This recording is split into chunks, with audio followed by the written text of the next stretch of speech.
EB, I had the Falcons and Bears straight up.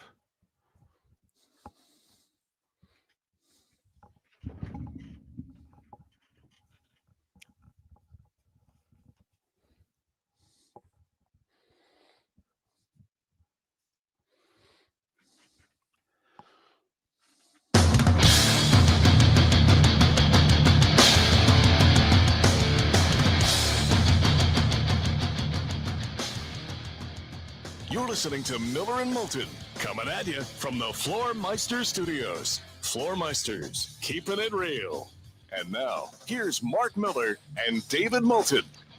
Top of the morning to you on this Tuesday.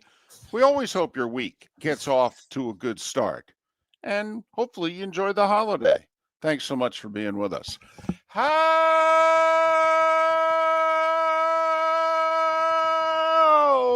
the heck are you, Miller and Moulton? MillerandMoulton.com. Miller_Moulton on X. Top of the morning to you, Mark. How the heck are you? Good morning, David. I am well. A lot of sports yesterday. And not a lot, an unbelievable amount of sports yesterday. What a great way to start the week. Afternoon hockey for those of us that enjoy a little hockey, into some early afternoon baseball, a Monday night football double dip. And hey, not that Rays fans still pay attention, and I'm one of you. I pull for the Rays. Blake Snell last night pitched 8 innings. I don't know if anybody caught that because there was a bunch of football on, but I'm going to repeat it for you. Blake Snell pitched 8 innings. And guess what? His team won. Hold on a second. You mean to tell me one of the very good pitchers is allowed to face a lineup for a third time? You know, David, as a matter of fact, you can keep a starter in, wait for it, when he's getting nothing but outs. Well, that's not what A.J. Hinch and the Tigers said just 5 days ago. No, it's not. No, it is not, David. And I know those can argue that Blake Snell didn't throw as many pitches. I don't give a damn. He didn't throw as many through 6 as Scooble did. I get it. But here's the thing. The Dodgers now have won a game, wait for it, on the road. One of the things that they're going to need to do if they're going to make it to the World Series. Wait a minute. Scooble had given up 2 hits, so they took him out. Right. Blake Snell had given up 1 hit, so they left him in? I know it sounds crazy and all. Wait a minute. Yes. They left him in for 8 whole innings, David. That's not what Kevin Cash and the Rays said earlier this decade. Well, when you're a perennial World Series team like the Rays, you can do that. Wow. Leaving a starter in who's getting guys out for that vaunted 3rd time through the lineup. Huh. Mowed them down last night. Just mowing guys down. And I know people would rather talk football, and I get it. But I can't help it, particularly when it's that pitcher and it's a playoff game. And I know, Rays fans, that one stings when you watch it. I get it. I'd still be pissed. I still am. We said it at the time. When are they going to get back to Game 6 of the World Series? And congratulations, David. You were correct, sir. You picked not 1, but 2 winners last night on Monday Night Football straight up. You had both underdogs, and both came out with W's. I think the most interesting development of last night is an appetizer going forward. Just how good now are the Buffalo Bills? All right. Mark pointed out yesterday on the show the matchup within the matchup. Bills' run defense, not so great. Falcons have Bijan Robinson. That's pretty damn good. That may be on paper a bad matchup for the Bills. And early on, Bijan said, Mark Miller said some flattering things about me. I need to prove him right. Boom.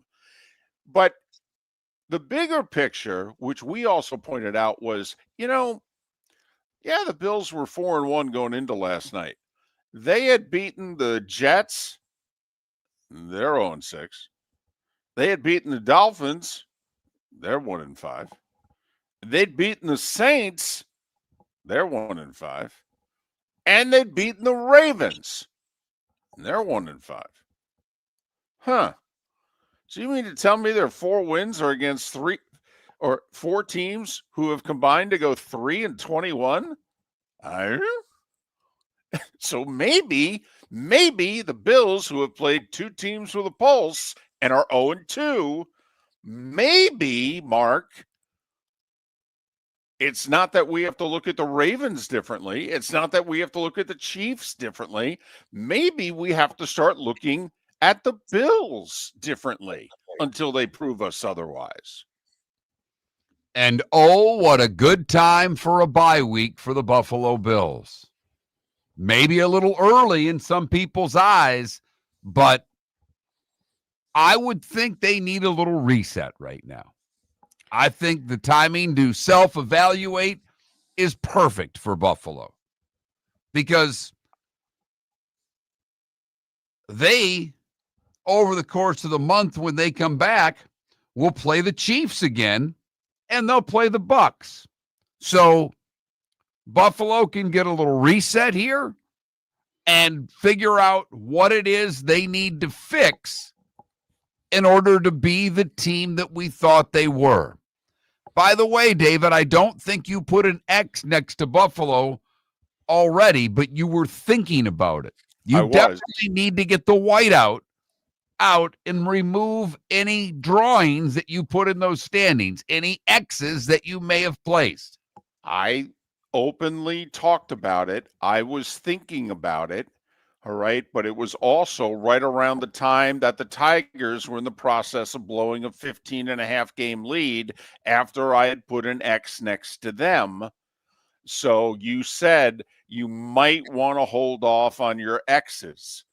And I said, you make a dadgum good point.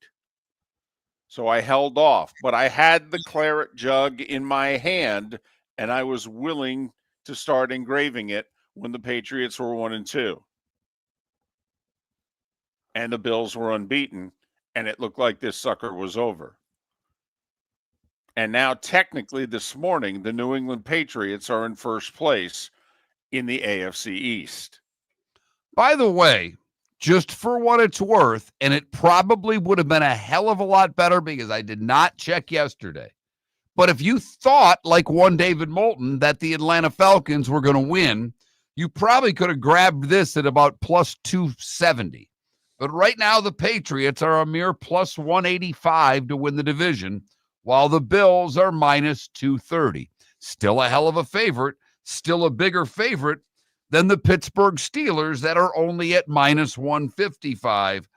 And the Patriots are a longer shot to win the division at this point than the Baltimore Ravens by odds. Think about that.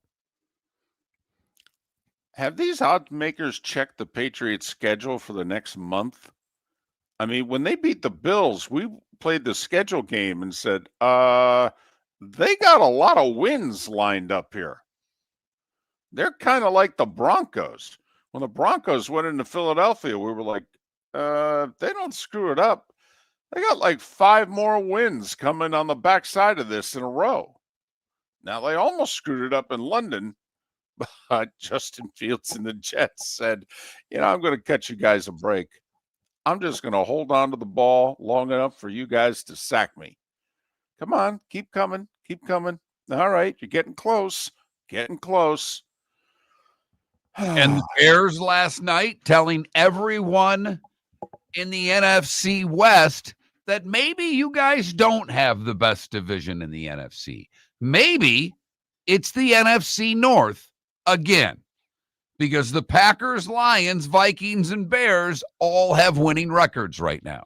And the Bears technically are in last place because the Vikings beat them, even though they're both 3-2. But yes, everyone in the division with a winning record, and the Bears with the 3-game winning streak. That was gifted to them by the Commanders, 3 turnovers. Jaden Daniels with 2 of them. Costly one with 3 minutes to go. Gave the Bears the ball in good field position. Their game-winning drive, Mark, only included 1 pass attempt. It was a 9-play drive, 8 of them on the ground. And yet Caleb Williams will get credit for a fourth quarter comeback win. They did what they needed to do, and Swift found holes late. I mean, he found holes early, and then he found them again late. And it's almost as if the football god said to the Bears, you know, we owe you one from that Hail Mary last year. Here, take it. But suddenly, Mark, something that you said yesterday, you know, the fight for wild cards in the NFC is looking a little complicated. It really is. If you have one entire division that's above 500 and you have another that has 3 of the 4 teams in it at 4-2, And I know we don't think much of them, but here's Carolina at 500. Atlanta is now 3-2 with that win. So there are a lot of teams in the NFC fighting for playoff spots. I know we're only through week 6, but some teams have shown more than what we expected out of them. And, you know, you look at Atlanta, who lost to Tampa early and then got bombed by Carolina. Well, that football team last night looked pretty good. It is early, but just to show you right now how convoluted it is, you've got all the 3-2 teams and 3-3 teams who would miss the playoffs if the playoffs started today. Because you've got 3 4-2 teams in the NFC West, they'd all make it. You've got the Lions and the Packers. That tie is actually to Green Bay's advantage right now. The Packers are in first place at 3-1-1. And then the Lions at 4-2. So that eats up all your wild cards. Minnesota, Chicago, Carolina, Atlanta, Washington. All 3-2 or 3-3, you'd all be sitting home right now. It's early, but we're at the 1/3 poll essentially, and it's a convoluted mess in the NFC right now anyway. No doubt. And David, you're getting closer to what you wished for, at least for half of baseball, as Seattle went and took 2 up in Toronto. They're halfway to the World Series.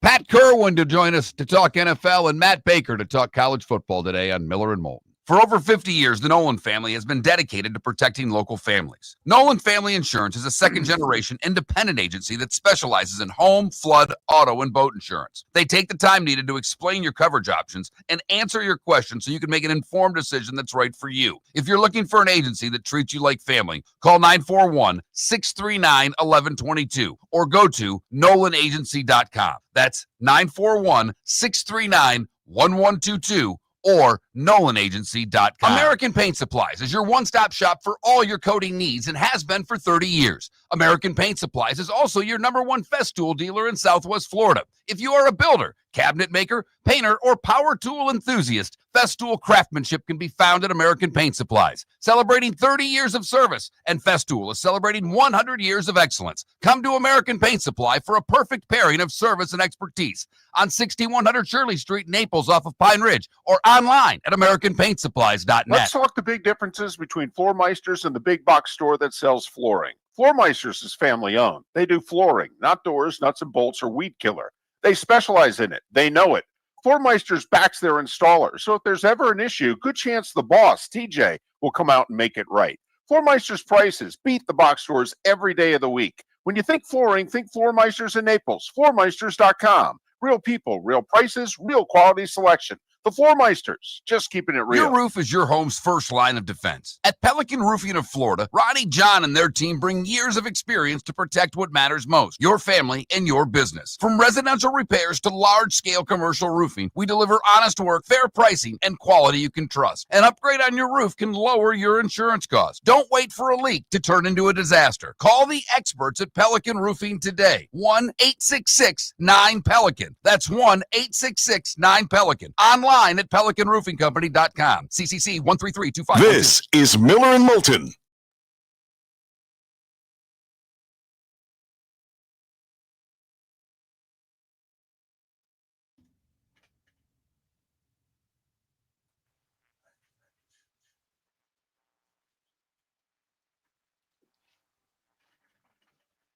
No, Ryan, no David Sampson today. He has a lot of family things going on right now. A lot of things going on. I know he's kind of come clean with it. I don't know how much he's come clean with, so I don't really feel like speaking on it. But David has a lot of personal things going on in his world, and he needs to deal with some of those today. So no David Sampson. You'll be stuck with us. My apologies in advance.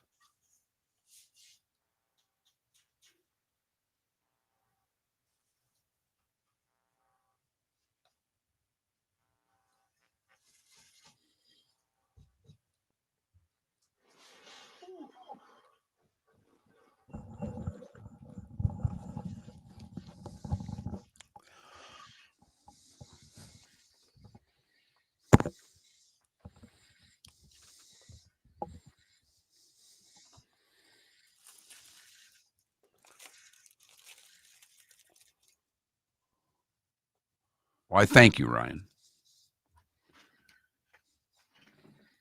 We're in New York, Ryan.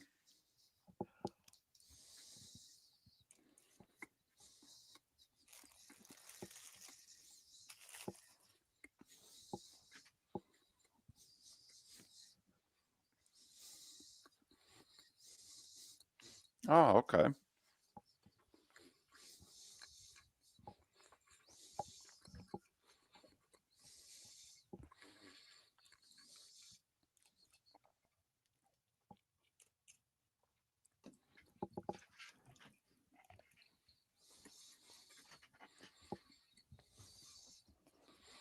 And how the heck are you, Michael?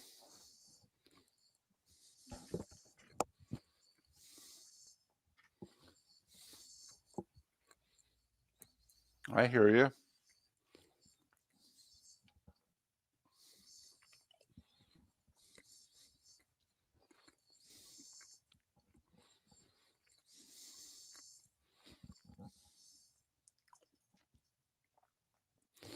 Well, Ryan Marie, you also came back home to better pay for what it is you did in Collier County and benefits.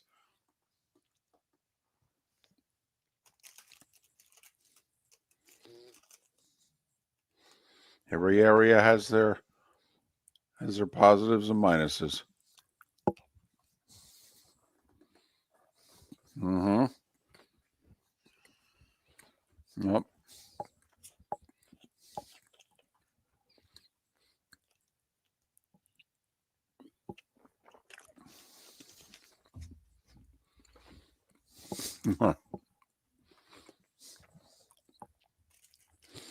Nope. But you also, the trade-off is taxes and weather, but yep.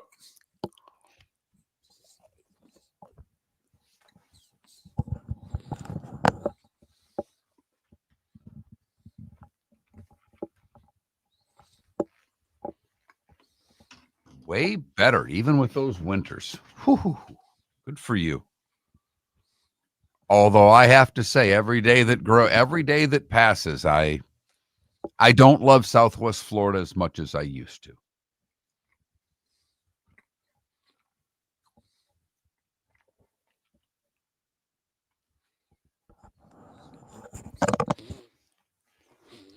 Yes. And I still, the thought of it still gives me a few shivers, but I will say my travels and all the 5-star hotels that I've stayed in has kind of made me feel like, during football season, I spend time in Collier County.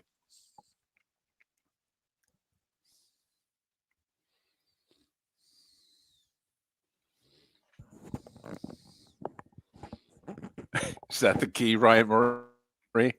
Nice SUV with big tires. Sounds like a marketing plan. You know what you guys need? You just need a nice old SUV with big tires.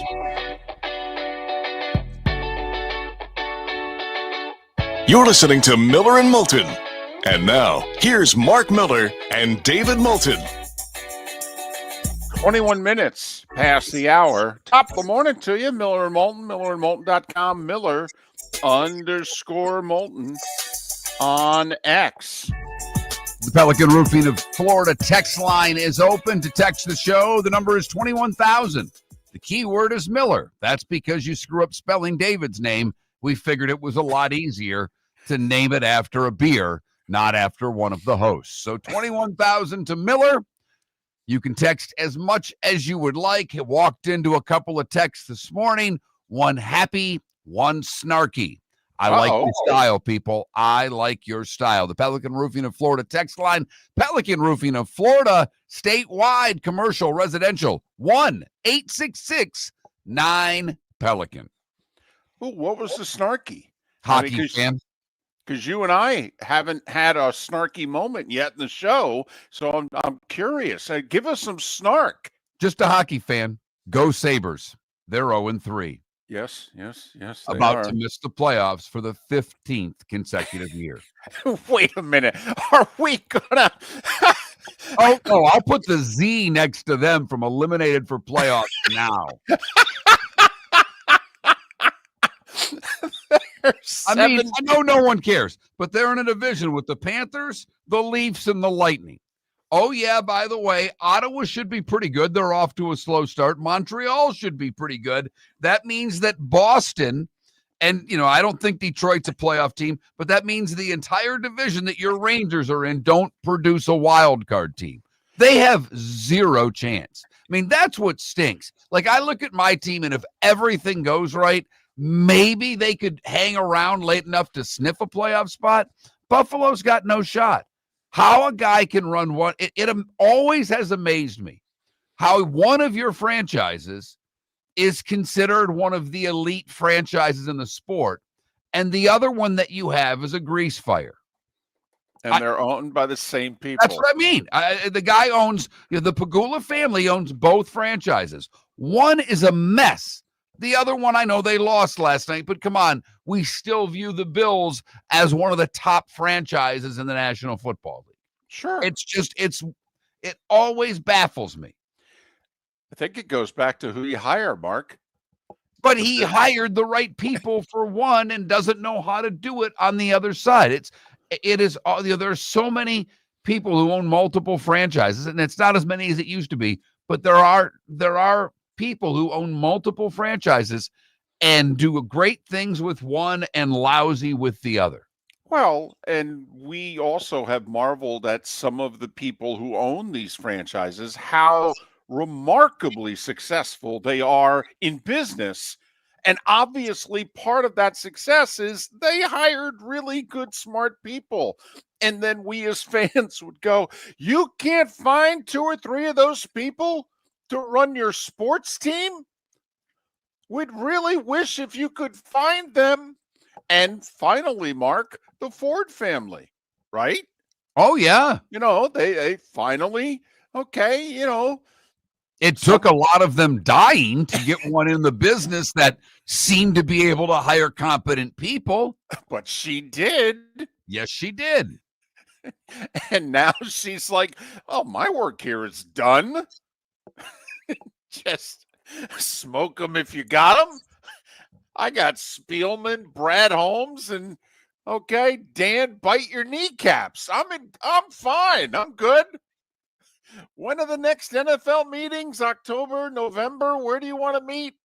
Why are we meeting in Minneapolis? Can't we go someplace warmer? Anyway, so there you have it. If you missed the baseball last night, Seattle's up 2-0 on Toronto. Ladies and gentlemen, the Mariners have never made it to the World Series. And yes, that is who I am rooting for in a big way. Now, the Dodgers did beat the Brewers because Blake Snell threw a one-hitter for 8 innings. In fact, Mark, when I found out afterwards, because obviously I was working here in D.C., the Bears-Commanders game, but there's a part of me that's like, the Dodgers bullpen's a mess. Why'd they take him out? 97 pitches? That's about 12 an inning. He can't throw a $109? I mean, and Dodger fans were thinking the same thing because the Brewers' only run came in the 9th. and the game ended. They had runners on base. They had a runner at third.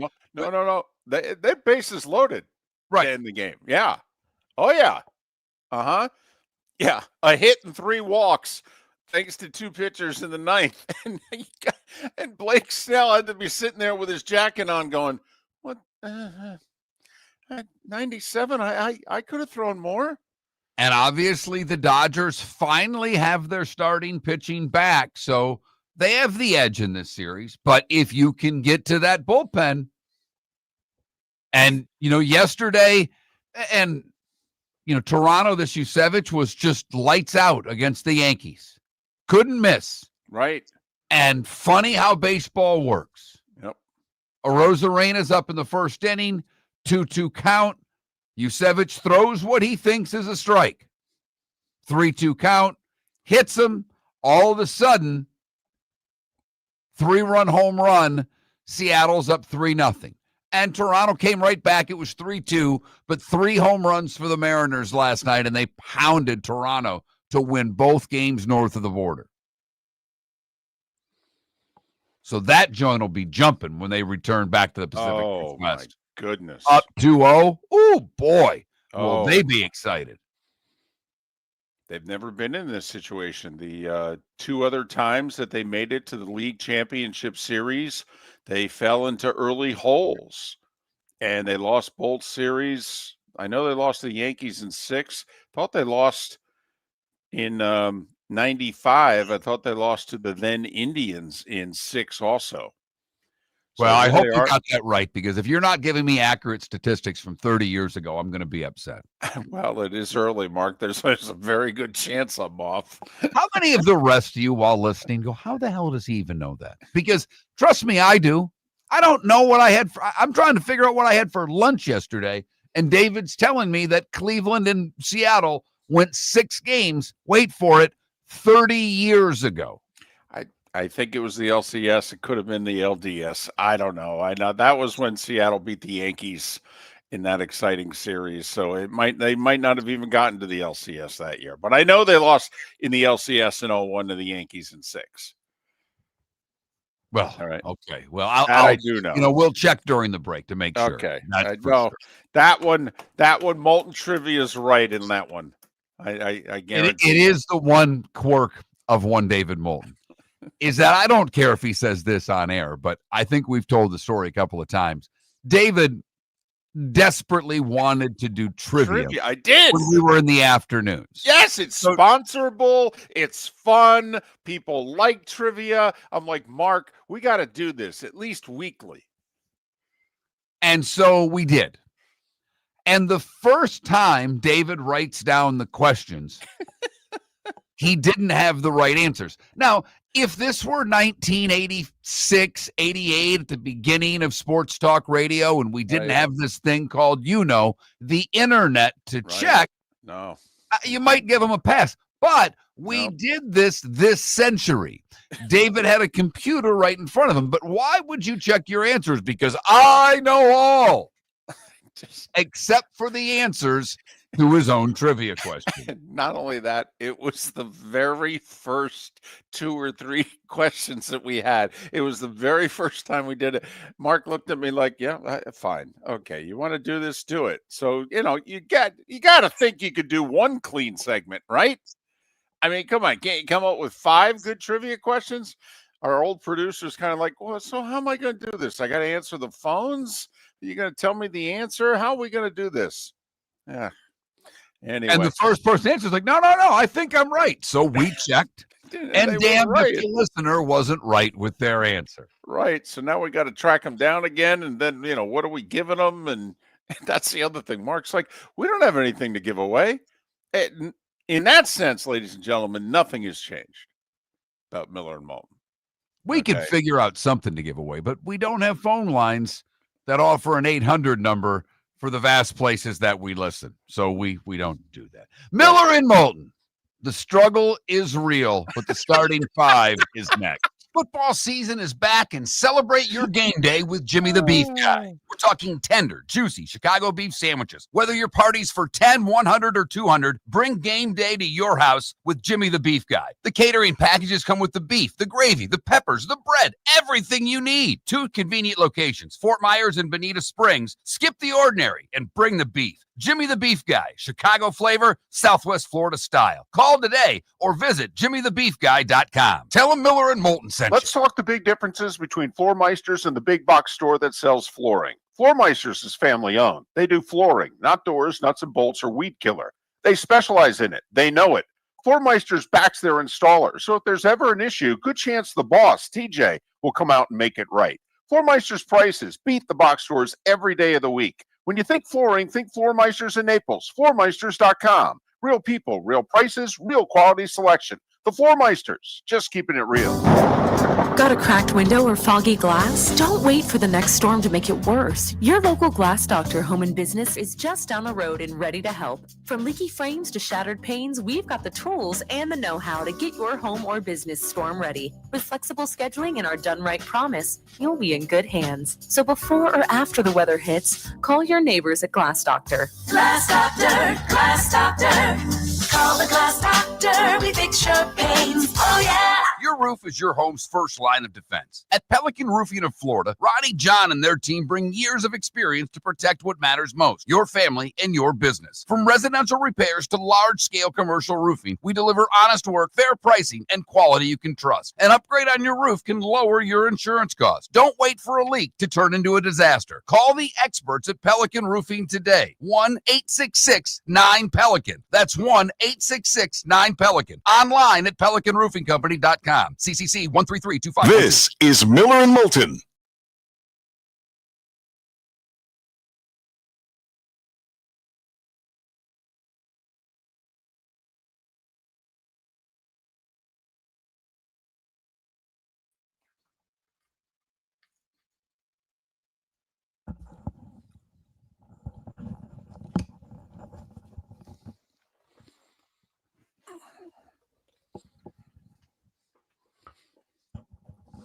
DC, not that I would have tried, because I wouldn't have, but I was always curious how ESPN got the contestants for Stump the Schwab.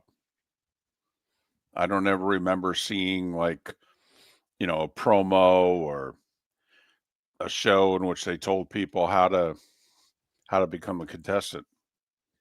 So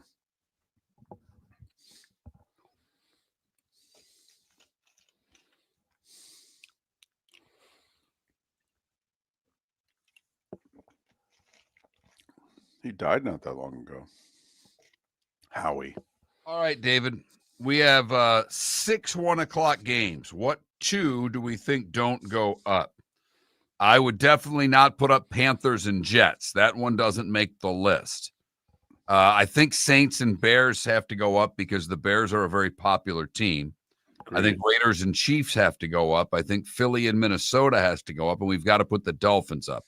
That leaves Patriots and Titans off. Are you okay with that?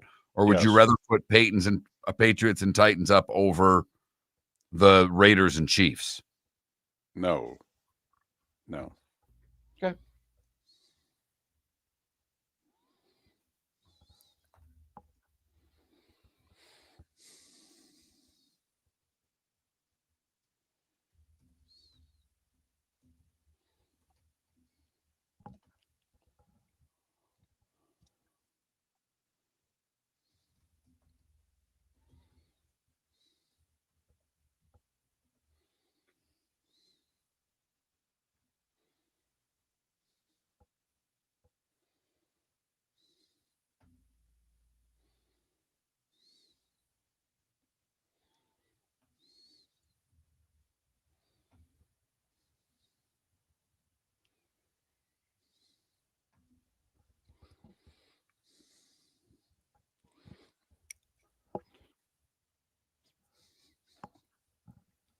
By the way, ladies and gentlemen, start making your plans now. It's a Monday Night Football doubleheader next week. The Tampa Bay Bucks play at 7 Eastern next week. The Bucks Lions is at 7 Eastern next week. Then they have a late game, Texans and Seahawks.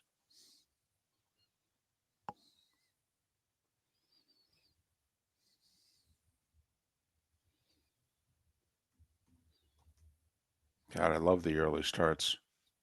From a work standpoint, extra hour sleep before the show, fantastic. That Bucks Texans game was a 7 Eastern, 6 Central start. We were back at the hotel at 9:30 Central. Oh my God, it was amazing. I had time to have a beer before going to the room and starting the show prep. Yes, if anybody's ever curious, when there's a Monday Night Football doubleheader, whatever game is on ABC, that's the Joe and Troy game. The ESPN game is Fowler and Company. Is that a sitcom? Fowler and Company? By the way, if we wanted to have another poll question today, it's National Dessert Day. Ooh. Go like ice cream, cake, pie, Cookies. Ooh. Is cookies a dessert? They think it is at a country club. They bring you the cookies after your meal. At least some places do. We used to. I don't ever eat at my place anymore because, well, I don't think the food's that good. Beer's cold, and I get to my minimum every year on beer and hot dogs. Hot dogs at the turn and beer.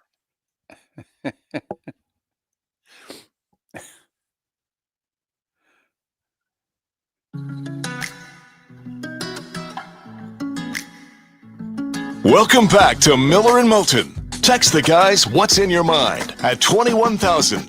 That's 21000. And now, here's David Moulton. 22 minutes until the top of the hour. Pat Kirwan will join us 8 Eastern, 7 Central. Matt Baker from The Athletic to talk college football will join us at the top of the bonus hour at 9 a.m. Eastern. Right now it is time for The Starting Five. 5 big stories you need to know. Here is The Starting Five. We'll start with the NFL. A Monday Night Football double dip. The first one in Hotlanta. Falcons jump out to a 21-7 lead, hold off the Bills 24-14. Bijan Robinson, 170 yards rushing and a long touchdown run. The Falcons outgained the Bills by over 150 yards, and they picked off Josh Allen twice. You know, the Falcon fans they had a lot of things to be happy for last night. They actually got to go to a game when Chick-fil-A was open, and they won. First time the Falcons hosting a Monday Night Football game in 7 years. It may not be such a big thing to us, the viewers, anymore. Monday Night Football. It's a really big deal to the guys in the league, though. They love all their peers sitting home watching them. There it is. Because the players, I don't think on Thursday nights they're watching the way they are on Monday. They're still getting ready for their games. They're doing their thing. They probably watch, but not with the same amount of intensity. The players watch Monday Night Football. Yes, they do. Yes, they do. Falcons improved to 3-2 with the win. Bills, second straight loss. They are now 4-2. Technically, the Patriots leading the East because the teams are tied and New England beat Buffalo head-to-head.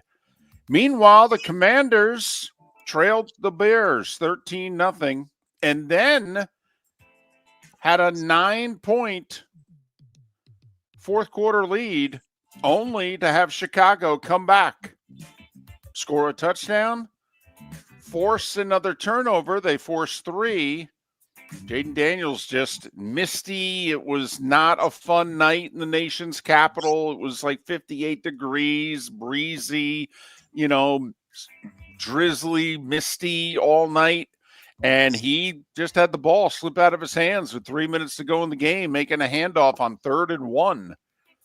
And Chicago recovered on the 40-yard line, ran the ball for about 40 yards to get in field goal range. And Jake Moody, cut by the Niners a few weeks ago, called into service with Santos, the regular kicker, injured. And Jake Moody, his 4th field goal of the game, a 38-yarder to win it at the gun. Chicago's won 3 in a row. They're 3-2.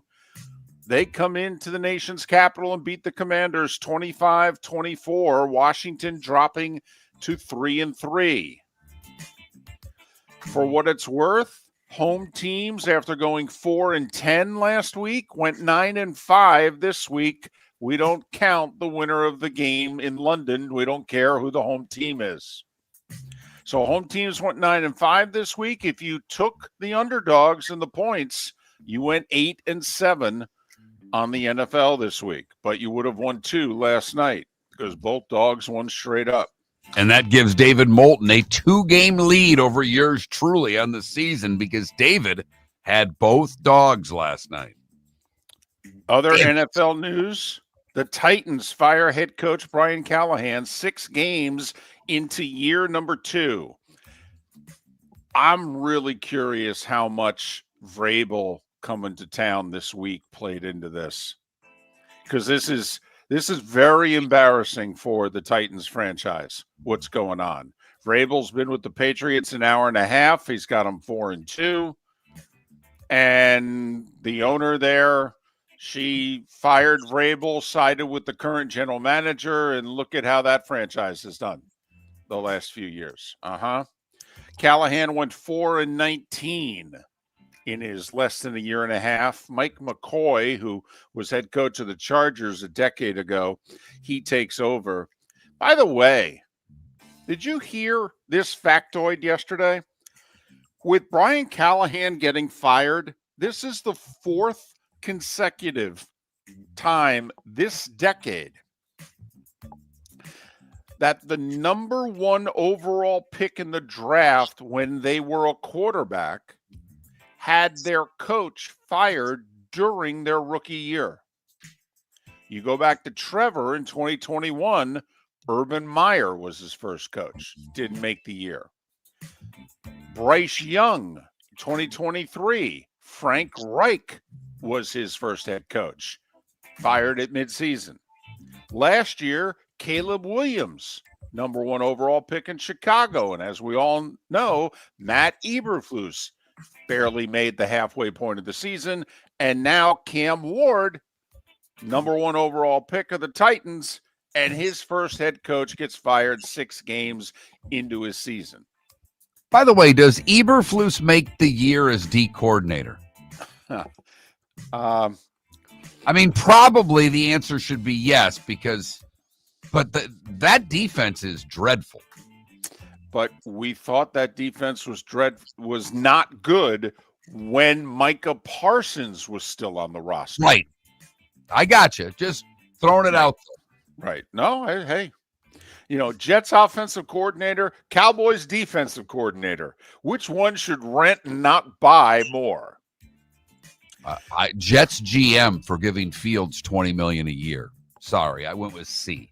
I will say it's just a 1-year deal, though. It was a 2-year contract, but only this year guaranteed. They can half next year's guaranteed, by the way. Oh, I didn't know that. Yeah, so, it's $30 million guaranteed. So okay, well then. All right, well not good then. Lions safety Brian Branch. Speaking of not good, remember he instigated that post-game fight Sunday night with Juju Smith-Schuster. NFL suspended him a game. He appealed, and there's right. precedent on both sides, because there have been some incidents where players have done a slap, to a helmet and gotten fined and not suspended. There are other instances where things have happened and players have gotten suspended. So I'm curious how this one will shake out. in a game in which the Chiefs didn't have a penalty. After having 13 the week before. But Roger Goodell may have called some people and said, well, how can we give the Chiefs 13 penalties? Lions, by the way, scheduled to host the Bucks next Monday night. Pretty nice matchup for Monday Night Football. Eagles edge rushers Darius Smith got up and retired. Just woke up yesterday and said, I'm done. Eagles picked him up after week 1. He had actually contributed a little bit. 33-year-old, 11 years in the league, but he said, I'm done. Time to move on. Dolphins head coach Mike McDaniel said that Tua's post-game comments Sunday, quote, were misguided and not the forum to air his concerns. Really? Who do we think is going to be there longer, the coach or the quarterback? David, because of the contract, you have to bet on Tua, but I'm not sure either. The only reason Tua will last longer is I know Tua is going to make the entire year. I don't think McDaniel will. Jets wide receiver Garrett Wilson will miss the next 2 games with a knee injury. The Jets have 2 games, then their bye week. He likely will be ready to play after the bye. College football, Nebraska's Matt Rule has a lot of connections to Penn State. So he was asked about the vacant Penn State job, and, well, he didn't deny his love for Penn State. Or probably how well he gets along with the athletic director, because those two are buddies. Right. Nebraska, by the way, is 5-1. They're actually having a pretty good year. Notre Dame lost center Ashton Craig for the season with a knee injury. A&M lost their leading rusher, Le'Veon Moss, for a significant amount of time, unquote, due to an ankle injury. Got to figure a month. The Aggies begin 3 straight road games at Arkansas this coming Saturday. Baseball. Seattle beats Toronto again north of the border, 10-3 the final. Jorge Polanco snapped a 3-all tie with a 3-run homer. Mark, Mariners relief pitching so far in this series, 9 innings. They've given up 1 hit and no runs. The Mariners bullpen. And of course, we saw in that game 5 how many innings they could get without giving up much either against Detroit. Seattle hit 3 homers in the win. They're up to spit. Dodgers take game 1 of the NLCS, 2-1 over Milwaukee. Blake Snell, 8 one-hit innings. 2-0 lead going to the 9th. The Brewers got a hit and 3 walks to score a run and load the bases with 2 outs when Blake Trinan struck out Bryce Terang to end the game. Padres manager Mike Schilt retired. He's 57 years old. He had 2 years left on his deal, and he said the wear and tear of managing is just too much. I'm done. Interesting. 8 openings now in Major League Baseball. San Diego, Atlanta. Baltimore, Minnesota, San Francisco, Washington, Colorado, and the Angels. Texas already filled their opening. Major League Baseball, what are you, hockey? NFL? What's going on here? Can't remember this many managerial openings in an offseason. Sandy Alomar Sr. He had a 15-year Major League career. Oh, yeah, he also produced Sandy Alomar Jr. and Roberto Alomar. Well, at least he had something to do with it, right? He died yesterday. Not as much as their mother. Right. It's something. Just saying. A little something. Between the deposit and then the 15-year career, not as much as mom. Sandy Alomar Sr. passed away at the age of 81. Hockey, as Mark mentioned earlier, we had 10 games on this holiday, north and south of the border. The Lightning picked up their first win of the year. Cirelli with 2 goals and a 4-3 win over the Bruins. Panthers suffered their first loss of the year. Flyers beat them 5-2. Couple of empty netters for the Flyers. Panthers 3-1 on the season. First home win for Tuckett. Nashville off to a good start. They scored 3 in the 3rd. Remember, they had that nightmarish start to last year, did the Preds. 4-1 over Ottawa. They're 2-0-1 to start the year. McKinnon with 2 goals for the Avs in the 3-1 win over the Sabres, and Buffalo is 0-3, and according to Mark Miller, already mathematically eliminated from the playoffs. Winnipeg, Jonathan Toews with an assist. Do you know it was the last time Jonathan Toews appeared on a score sheet in the NHL? 3 years ago, right? Yeah, 2.5. But yeah. So Toews with an assist in Winnipeg's 5-2 win over the Islanders, and the Islanders off to an 0-3 start. Your Wings, Mark. Game-winning goal in the final minute by Mason Appleton there. 3-2 over the Leafs. I think they were outshot like 40-17 in that game. I got a ticket Sunday for McDavid in Edmonton and Detroit. Good for you. That's awesome. I'm fired up for you.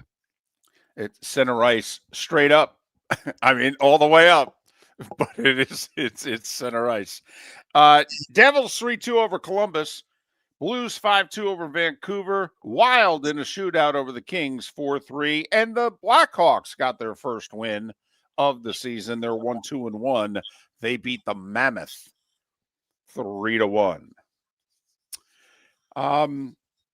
You got anything? Because that's all I got.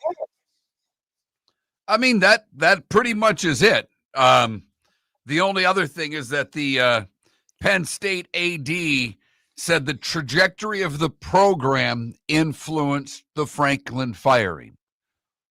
Who put the program on that trajectory would be the question I would ask.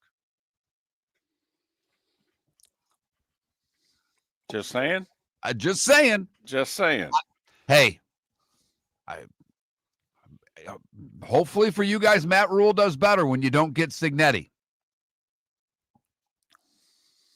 I told you they're not getting Signetti. Oh, we don't know that yet. Trust me, they're going to go after him. Yes, they are. And so are the Gators. Probably. By the way, that could be a poll question. If you had your choice, which job would you take? Penn State or Florida? Hell, I'll get it up. And David, do you know today is National Dessert Day? What? Yeah.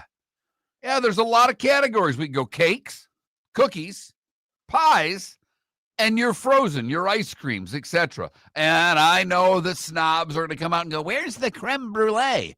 I don't give a damn. It's not going up. How about that?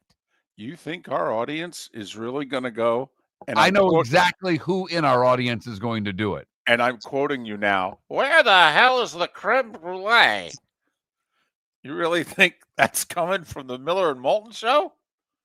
I know who will say it. I'll bet on it. Miller and Moulton, 4 poll questions? What the hell's going on? Your roof is your home's first line of defense. At Pelican Roofing of Florida, Ronnie, John, and their team bring years of experience to protect what matters most, your family and your business. From residential repairs to large-scale commercial roofing, we deliver honest work, fair pricing, and quality you can trust. An upgrade on your roof can lower your insurance costs. Don't wait for a leak to turn into a disaster. Call the experts at Pelican Roofing today. 1-866-9-PELICAN. That's 1-866-9-PELICAN. Online at PelicanRoofingCompany.com. CCC 1332512. Think we only fix windows? Think again. Your local Glass Doctor Home and Business does so much more to upgrade your home. We custom build stunning shower and bath enclosures, install sleek glass doors and windows, and can bring fresh life to foggy or cracked panes. Need a glass tabletop or a statement mirror? Yep, we do that too. If it's glass and it's in your home, we're the team to call.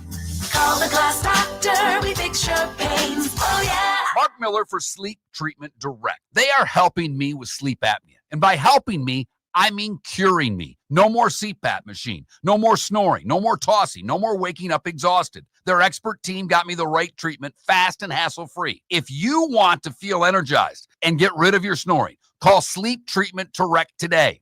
444-1741. That's 239-444-1741. Sleep Treatment Direct. Sleep safe and sound. Let's talk the big differences between Floormeisters and the big box store that sells flooring. Floormeisters is family owned. They do flooring, not doors, nuts and bolts, or weed killer. They specialize in it. They know it. Floormeister's backs their installer, so if there's ever an issue, good chance the boss, TJ, will come out and make it right. Floormeister's prices beat the box stores every day of the week. When you think flooring, think Floormeisters in Naples. Floormeisters.com. Real people, real prices, real quality selection. The Floormeisters, just keeping it real. American Paint Supplies is your one-stop shop for all your coating needs and has been for 30 years. American Paint Supplies is also your #1 Festool dealer in Southwest Florida. If you are a builder, cabinet maker, painter, or power tool enthusiast, Festool craftsmanship can be found at American Paint Supplies. Celebrating 30 years of service, and Festool is celebrating 100 years of excellence. Come to American Paint Supply for a perfect pairing of service and expertise on 6100 Shirley Street, Naples, off of Pine Ridge, or online at AmericanPaintSupplies.net. Cape Coral Police Department is growing, and they want you to be a part of it. They're hiring new officers. Starting pay is between $74,000 and $90,000, depending on your experience. And with a $10,000 hiring bonus, you could be making $100,000. Enjoy paid holidays, off-duty details, plenty of OT opportunities. They're also hiring dispatchers and professional staff. So go to CapeCops.com. CapeCops.com. Be brave, be best, be Cape. This is Miller and Moulton.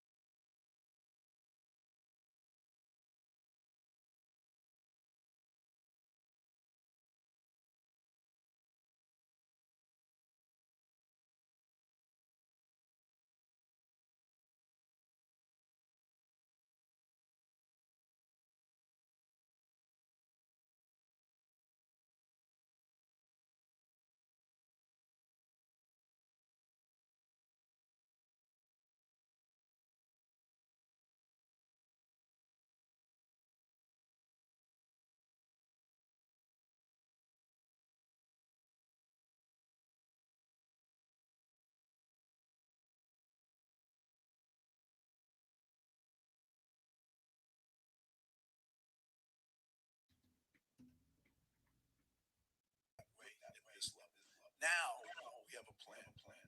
Now we have a plan. So leave it at that. I'm not going to get into specifics, but that is. So there has been no evidence of the level that it takes to play in the Big Ten. I'm not saying that people haven't tried. What it takes to win in the Big Ten, you can't even say it's minusculely close. And that's it. That's the end of the conversation. There's not going to be a follow-up. That's it. Will that determine the future? Yes. Will it determine Saturday? No. No, that won't determine Saturday. Will it help the future? Absolutely. Right now, So which is a better job, Florida or Penn State? Yeah. If you had your choice. Which job would you take? Florida or Penn State? Or what's a better job? Yeah, however you want to phrase it.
All right, answer some poll questions and retweet them. Yeah. I'm talking to you. Yeah, I know you were. I knew you were. National Dessert Day, which is your favorite? It's a good one.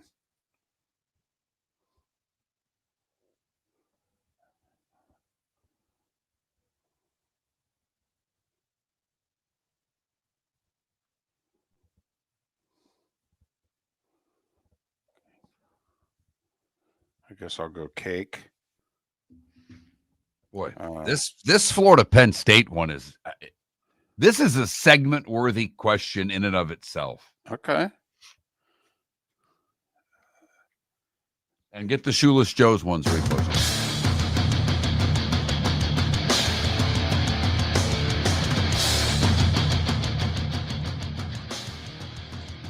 You're listening to Miller and Moulton, coming at you from the Floor Meister Studios. Floor Meisters, keeping it real. And now, here's Mark Miller and David Moulton. Hour 2 of Miller and Moulton on this Tuesday. What a terrific Sports Monday. 2 NFL games, 2 LCS games in baseball, 10 hockey games for that matter, an NFL head coach fired, a baseball manager retiring, 8 vacancies in Major League Baseball right now at the manager position. Wow, we got a lot going on. Yeah, I mean, that Padres manager retiring, that's big stuff. I will say, these guys love whatever sport they coach in. You don't see this. How old is he? 57, did you say? 56? 57. Yeah. So he's a year older than I am. And I would love the ability to retire at 57. There is no chance of that happening. Even if David quits the show, I would have to go get a job. It's not like we're getting rich doing this. But these guys never say at 56, 57, hell, 60, you know what? I'm done. I've earned enough money. I'm fine. I'm going to enjoy the rest of my life. Typically, they manage or coach as long as they possibly can. Yeah, our buddy Westhoff, who comes on the show, special teams coach for over 40 years. Right. Retired and came back out of retirement. Couldn't stay away. They love it. The idea of being home with a significant other or by themselves would drive them nuts. And the significant other. It's possible. So I respect him for retiring and saying the grind's too much. I'm done. But we have, David, we put poll questions up on Tuesday last week. We never put another poll question up. Tuesday's a big day for us because that's the day that we debut our Shoeless Joe's Sports Cafe poll question, where you choose which game that the volume will be on for at 1 and 4 o'clock. And there are 4 o'clock games for a change. There are 6 1 o'clock games. I got rid of a couple of them. I just said no. Nope, not even putting them up there. So Patriots, Titans, sorry, you didn't make the cut. But Miami at Cleveland did, mostly because we live in Florida, and we feel that there are a bunch of you Dolphin fans, even though none of you are voting for the game thus far. We put Vegas and Kansas City up there. Chiefs seem to be a pretty popular team, or at least a team that we like to love or hate. You can watch them not get penalized against Vegas this week at home. Oh, stop it. New Orleans is at Chicago. Big win last night for the Bears. By television audiences, the Bears are one of the most popular teams in the league, and there are no shortage of Chicagoans in Florida. And finally, what I think is the best game and the game that I voted for. The Eagles are at the Vikings. Do you think Carson Wentz plays? I know they're supposed to go back to JJ coming off the bye, but I mean, couldn't you just, for a little intrigue, just have Wentz play in the same stadium that the Eagles won their first Super Bowl in, with Nick Foles filling in for an injured Carson Wentz? Couldn't you just have Wentz play against the Eagles? No? Which quarterback gives you a better chance to win? We'll ask Pat Kirwan that question coming up in an hour. But right now, early voting, Philadelphia at Minnesota getting the majority of the vote. The 4 o'clock games, we have all 4 of them. Giants at Denver, Indianapolis at the Chargers, Washington at Dallas, and Green Bay at Arizona. Early voting, Colts and Bolts with the early lead. That's the one I voted for. You did. I thought you were done with the Chargers. I thought you broke up with her. You're not no more midnight booty calls. I thought you were first done. off, Washington and Denver, or Washington and Dallas would have been second. But the Giants at Denver, I have no interest in, and Green Bay at Arizona, I have no interest in. I got you. It's the best game. I can look at my ex-mistress and say, I don't like her anymore, but it's the best game. Gotcha. I'll be rooting for the Colts. So you're rooting for Indiana. I was rooting for the Dolphins on Sunday. I'm telling you right now. Wow. You're angry at her. Well, not to mention those pants she wore were ugly. The jersey looked good, but that combination didn't do anything for me. And she's got such a good closet too. I mean, she's very few bad outfits in that closet, and then she chose that one. I understand. I do. We have a poll question up also, because Penn State has an opening, and barring the unforeseen, Florida's going to have an opening. So if you had your choice, which job would you take? And then today is National Dessert Day, and I couldn't help it. Could not help myself. Which of these is your favorite? Cake, cookies, pie, or ice cream? Those are the choices. I went ice cream. I love ice cream. I mean, I really do. I sat on Saturday. I go to the store when I get ice cream for the family, and I buy extra for me and hide it so they don't see the extra pint of Ben & Jerry's that I sneak somewhere back in the freezer. When they're not looking, I can have a second pint. You have so much food in the freezer, you can hide a pint? Yeah. Wow. That to me is impressive in and of itself. Tough to and hide the other things side in of the it is fridge. really no one in my family opens the freezer but me. I mean, the daughter once in a while, because she doesn't finish her ice cream and will put half back, but she's realized that if she does that, she's got about a day. And at that point, I tell everybody, I tell my wife, and my wife gets mad at me all the time because there is a certain Ben & Jerry's flavor that she likes. My wife is more of a chocolate-based person. I am more of a vanilla-based person. So I try to leave her fish food alone. That's her go-to Ben & Jerry's. And if it's there for more than 2 days, I tell everybody it's fair game. Don't know what to tell you. I went to the store. I bought it. You got 2-3 days to eat it. If not, I'm taking care of it. Well, hey, as long as everybody knows the rules. Exactly. Then I think, all's fair in love and what you leave behind in the fridge. 100%. Don't see anything wrong with that. But what job would you take? The Florida job or the Penn State job? And right now, early voting is Gators. And I still have the poll question up. I've not reposted it yet because I don't know what my answer is. Well, I voted based on recent events. And I voted for Penn State for this reason and this reason only. Obviously, they're a lot more serious about winning than Florida is. I'm sorry. I mean, that would be a decider for me. I mean, it would. See, I think Florida's very serious about winning. I think they hired the wrong coach. They gave that guy everything they wanted.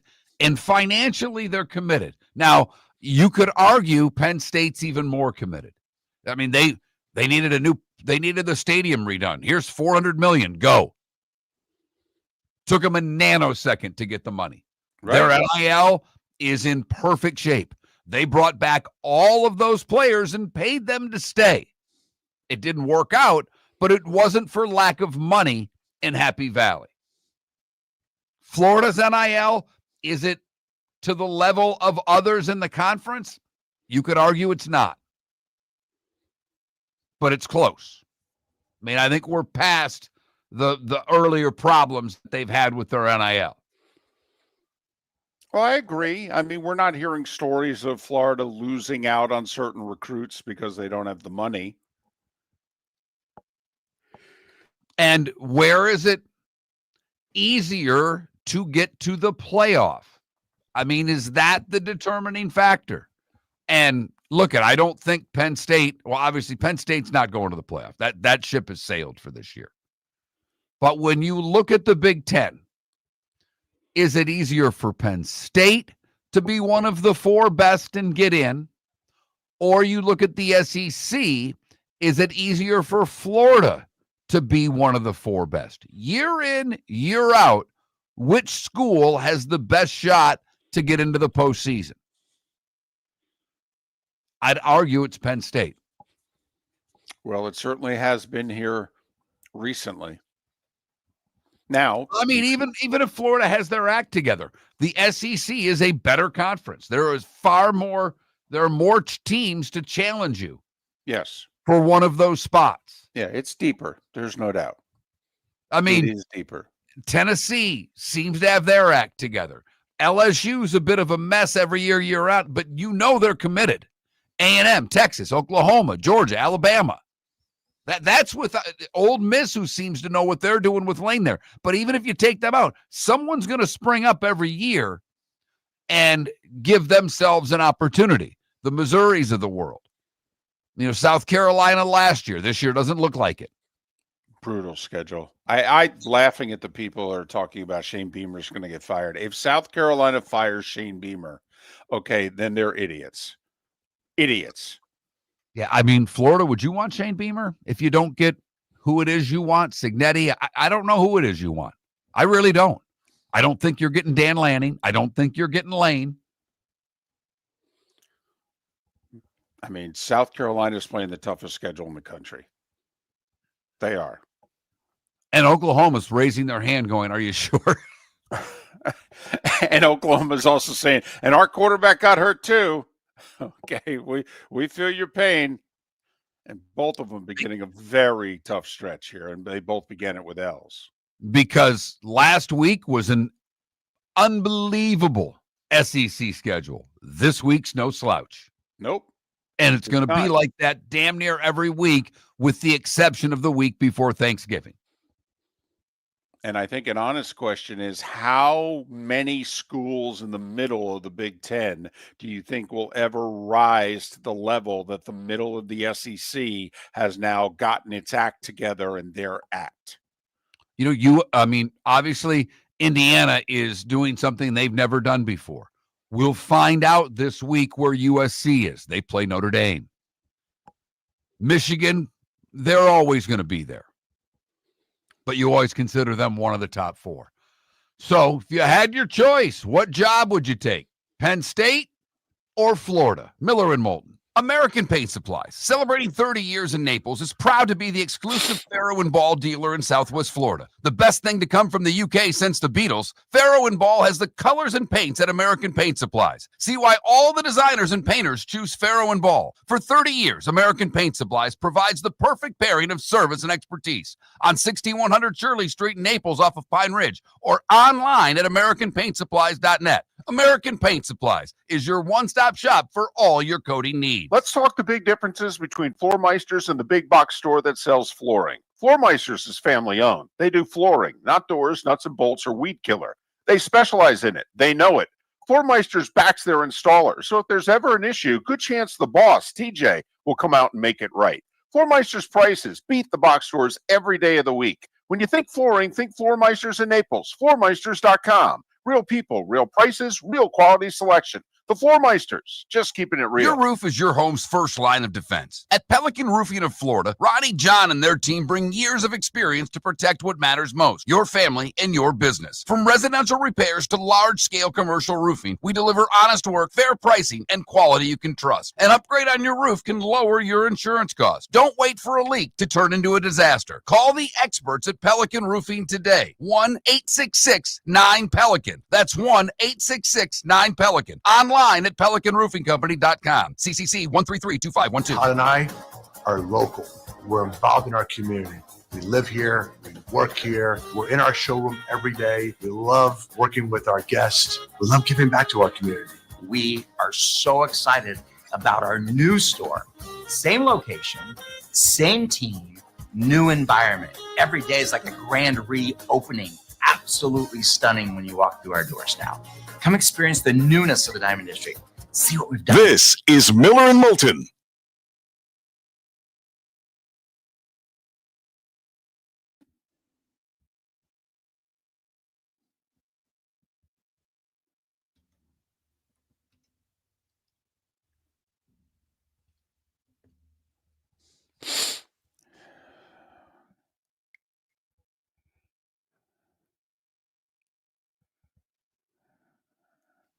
And by the way, I'm aware of the Ben & Jerry's BOGO. I bought 2 for myself. Didn't even tell anybody in the family. My wife still had her fish food. I bought the Breyers vanilla for my daughter and her friend so I could make them milkshakes because she had a sleepover on Saturday. But I went with the peanut butter cup and the s'mores.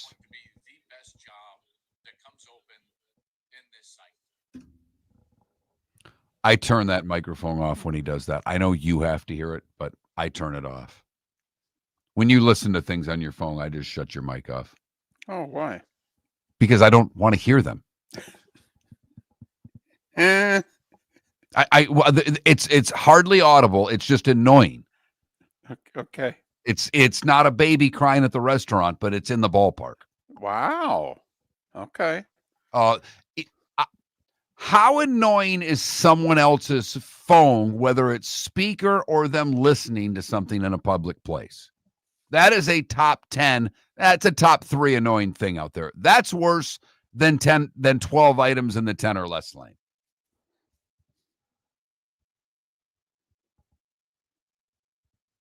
Yeah, Cold Stone's a place, though. I mean, that's not. I mean, sure, Cold Stone's fine. How many of those are there anymore? By the way, I mean, we'll be the last to do it because Florida's way behind the times. But I saw a post or a video rather of all of these craft breweries that are going bankrupt. Oh, really? Oh, craft beer business. First off, the younger generation's not drinking. If they are, the White Claws of the world have just smothered the craft beer world.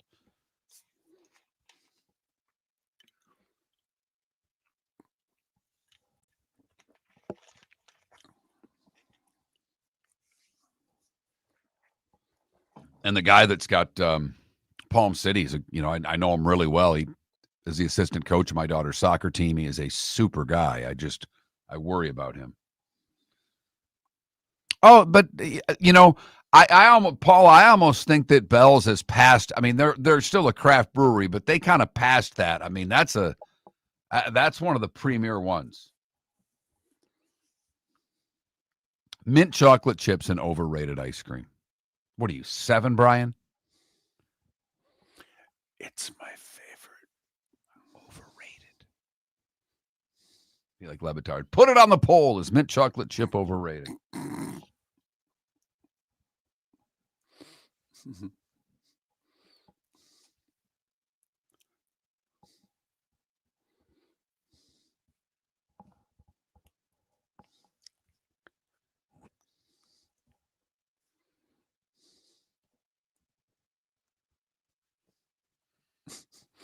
Oh, there you go, Johnny.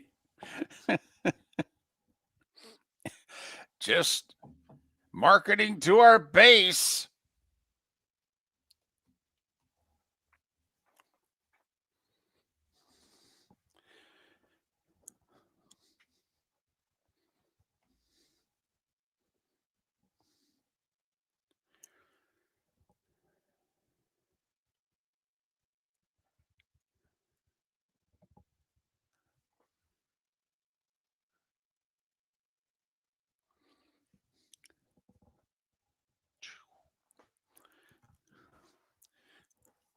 So it's not 4,000 EB. They're not paying 4 million. Huh. Seems like a lot.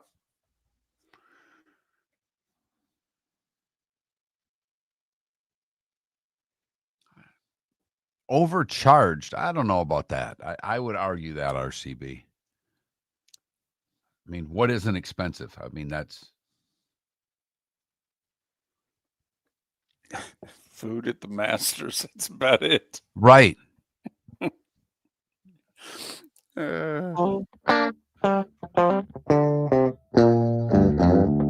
You're listening to Miller and Moulton. And now, here's Mark Miller and David Moulton. 21 minutes past the hour. Pat Kirwan to join us in about 40 minutes' time. Matt Baker to talk all things college football. What's going on in college football? It was a very quiet day yesterday. I mean, nobody got fired. I mean, coaches did their pressers, though. So, some provided quotes or news, but it's almost like college football took the day off yesterday. I mean, come on, guys. Come on now.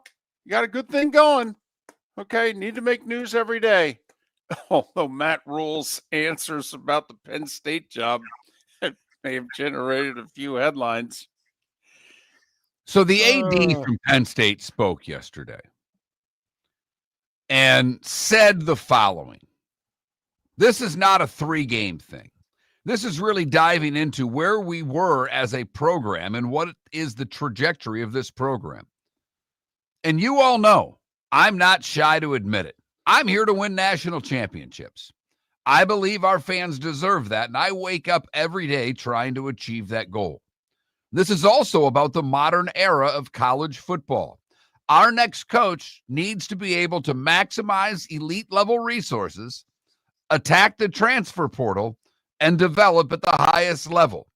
This person has to fit Penn State. They need to represent toughness, the blue-collar work ethic, and the class that defines this institution. I think there's a few statements. I mean, there's just a few ways you could break that down, David. I don't know if those things are all, you can do all of those. Now, the toughness and blue-collar work, but the class that defines our institution? Because when I think Penn State, I think class. Well, are you going to let one person ruin and tarnish the university's reputation for life? And if so, it's fair. Look, I have trouble with class and a fan base. Nebraska has class. There aren't many others in college football that I would say have class. Okay. I just wouldn't. Okay. Fair enough. And I think Puck makes a great point. Yes, it was one person, but it was an entire fan base that tried to say, no one knew, it was just him. And they were defiant for so long that they showed they had no class. All right. The more trouble they were in, the more they screamed, we are. And that wasn't classy to me. If they would have all just put their heads down. I mean, I don't know a lot of Penn State fans. When I was embarrassed by my university, I threw all my stuff in a garbage bag and put it in the corner and wouldn't wear it. I was so embarrassed, I didn't watch games for a long time until every member of the board of trustees was gone. What they did was horrific on every level. And not all Spartans acted that way. But Penn State was defiant that we're right, you're wrong, the entire fan base. So I have trouble thinking class in the Nittany Lions. I do. All right. And I do laugh at, I wake up every day thinking about national championships. Oh, really? Been a while. Been a while. Hell, how about just going for Big Ten titles? That'd be a start. You know what? Skip that. How about beating Ohio State? Let's start there. I did, by the way, vote Penn State over Florida for the job. I think it's an easier path to the playoff. I do. I voted Penn State as well. If you had your choice, which job would you take, Florida or Penn State? I don't want to say we're dancing on a guy's grave. He hasn't been fired yet.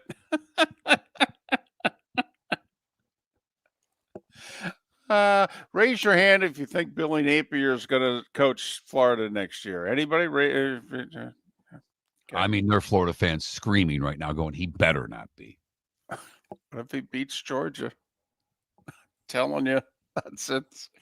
Come on now, Napier probably damn near had to run the table to keep his job last year. Guess what? They ran the table. Just saying. What if he beats Georgia? Hello. Oh, I know. Hello. I think it's going to take more than that, David. I do. Well, and Will Muschamp beat Georgia finally, and everybody thought, oh, he's going to make it, and then what have you. And then he lost the next home game. I think it was South Carolina, and Jeremy Foley was like, I'm sorry, Will. I hired you. I believe in you, but I got to make the move. I think Napier has to run the table to keep his job. 8-4, nothing less. You're telling me there is no way this fan base settles for 7-5. I don't give a damn if they beat Georgia. Boy, because and I know this is threading the needle, but they can go 7-5 and beat Georgia, Tennessee, and Florida State, and still go 7-5. Right? You're right. I mean, and ultimately, then Mark is the loss to South Florida just too much for him to overcome? The home loss to South Florida, because if they were 3-3 right now with their schedule, okay, Gator fan wouldn't be like this. They wouldn't be happy, but they wouldn't be like this. No, but I think it's more than that. I actually see the statement that about winning national championships that the Penn State AD said. The Florida fan base, there's not one of them that doesn't think that they should be a playoff team every year. There's not one. Find me a Gator fan out there that says, yeah, I'm comfortable with 8-4, 9-3. Well, but also your point of, I'm comfortable making the playoff 7 out of 10 years, 8 out of 10 years. No, I don't know a Gator fan that wouldn't insist on 9 out of 10. Anybody can have a bad year, bad breaks, injuries, what have you. But yeah, I'm with you. They'll give one mulligan every 10 years. That's the floor. And, you brought it up yesterday that Josh Pate, who David and I both pay attention to, a really good college football guy out there, said that every fan base has to be prepared for once every 4 or 5 years for their program to have a hiccup. That it's inevitable.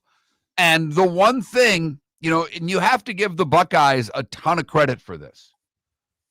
They're able to keep depth that other schools just aren't keeping right now. I mean, Texas, preseason top, number 1.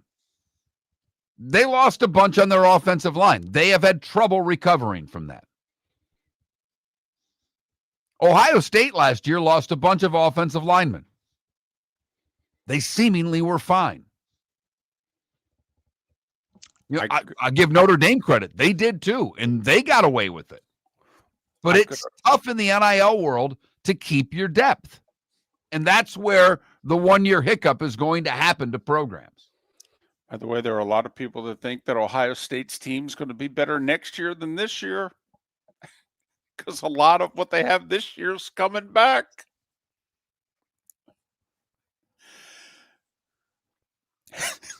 Boy, opponents are going, could the defense just slip a little bit next year, please? A little bit?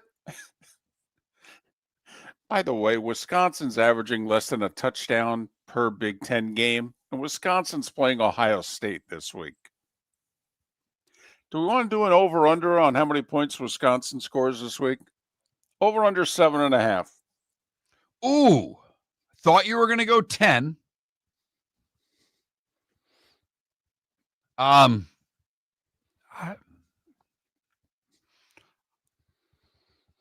Over. They go for 2 and get it.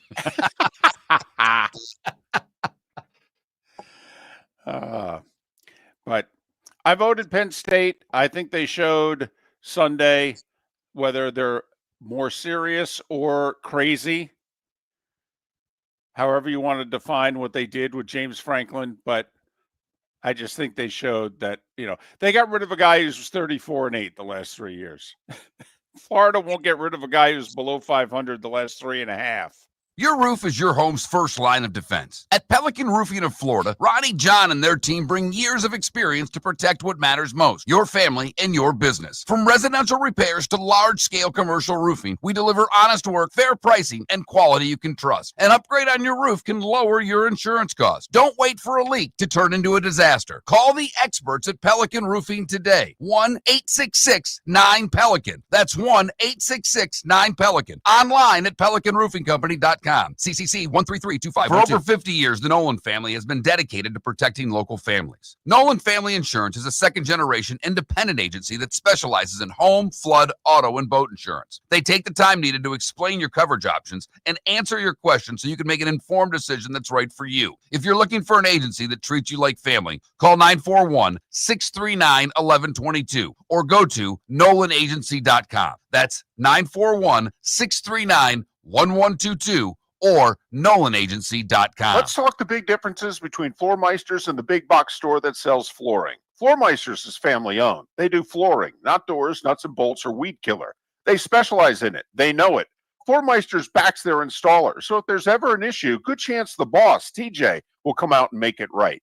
Floormeisters prices beat the box stores every day of the week. When you think flooring, think Floormeisters in Naples. Floormeisters.com. Real people, real prices, real quality selection. The Floormeisters, just keeping it real. American Paint Supplies, celebrating 30 years in Naples, is proud to be the exclusive Farrow & Ball dealer in Southwest Florida. The best thing to come from the UK since the Beatles, Farrow & Ball has the colors and paints at American Paint Supplies. See why all the designers and painters choose Farrow & Ball. For 30 years, American Paint Supplies provides the perfect pairing of service and expertise on 6100 Shirley Street in Naples off of Pine Ridge or online at AmericanPaintSupplies.net. American Paint Supplies is your one-stop shop for all your coating needs. This is Miller and Moulton.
You're listening to Miller and Moulton. And now, here's Mark Miller and David Moulton.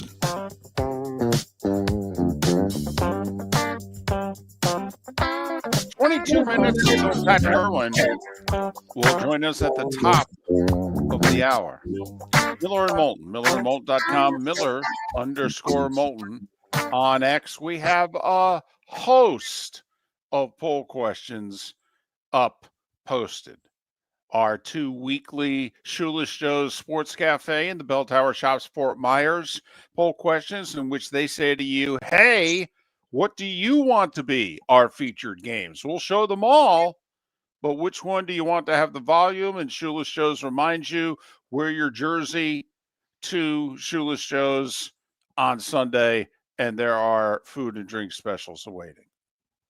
We also have, which job do you think is the better job? Essentially, what would you take, Penn State or Florida? And then it's National Dessert Day. Cake, cookies, pie, ice cream. Man, we are coming off the top rope today. High heat.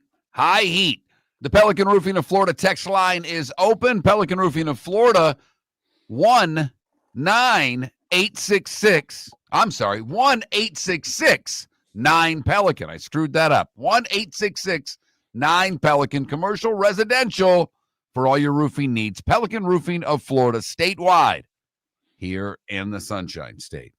Couple of texts, David, that I want to read. Earlier, we were talking about me hiding ice cream in the freezer when I did National Dessert Day. Right. And the texter just simply said, David knows what a freezer is. That's another item in the kitchen that he doesn't need a Post-it note for. Have to be with us last week when his wife had a sign with an arrow saying oven. This is the oven. This is a baking sheet. Right. Mm-hmm. That's a way. I'm sorry. I did not mention this to you. Can I read a text, okay, that my wife sent me last night? Sure. Okay. Just Can you have it up and be ready? Leaving for honeymoon soon. I'm sorry. What? Huh. That was the text. Leaving for honeymoon. So I text her back. You're going on a honeymoon? Question mark. Without me? Question mark. Who's the guy? Question mark. All right. And she doesn't answer for 3 hours. Well, she was busy, David. I understand. Apparently, that's called a honeymoon now. Boom. Anyway, so just thought I'd share. So another texter just said, I voted Florida because I think the talent pool is bigger to draw from. As a 20-year Pennsylvania resident, it just isn't as big a pool. Interesting, because obviously they take high school football pretty seriously. The only thing I would say back to that person is you're fighting more schools in Florida for that talent than you are in Pennsylvania. I was going to say, and you can, if you're Penn State, just go one state to the west, it's Ohio. You can go one state to the east, it's New Jersey. And many of you may go, New Jersey, yeah, top 10 state for football talent. Now, it's in the bottom end of the 10, but it is, I mean, if you're Penn State, you got 3 of the top 10 that you border right there. Those Catholic school kids have been going to Penn State for generations in Jersey. And I remember arguing this with David when we first started doing a show together. David's right. And even with the change in population base, it hasn't changed. Florida, Texas, California, the big 3. But then Ohio, Pennsylvania, New Jersey are all there. So it is interesting.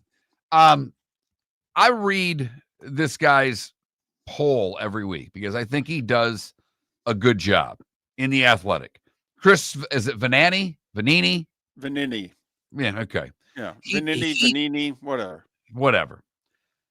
He does the rankings in college football from 1 to 137. There we go. Or 136, I should say. He ranks every school.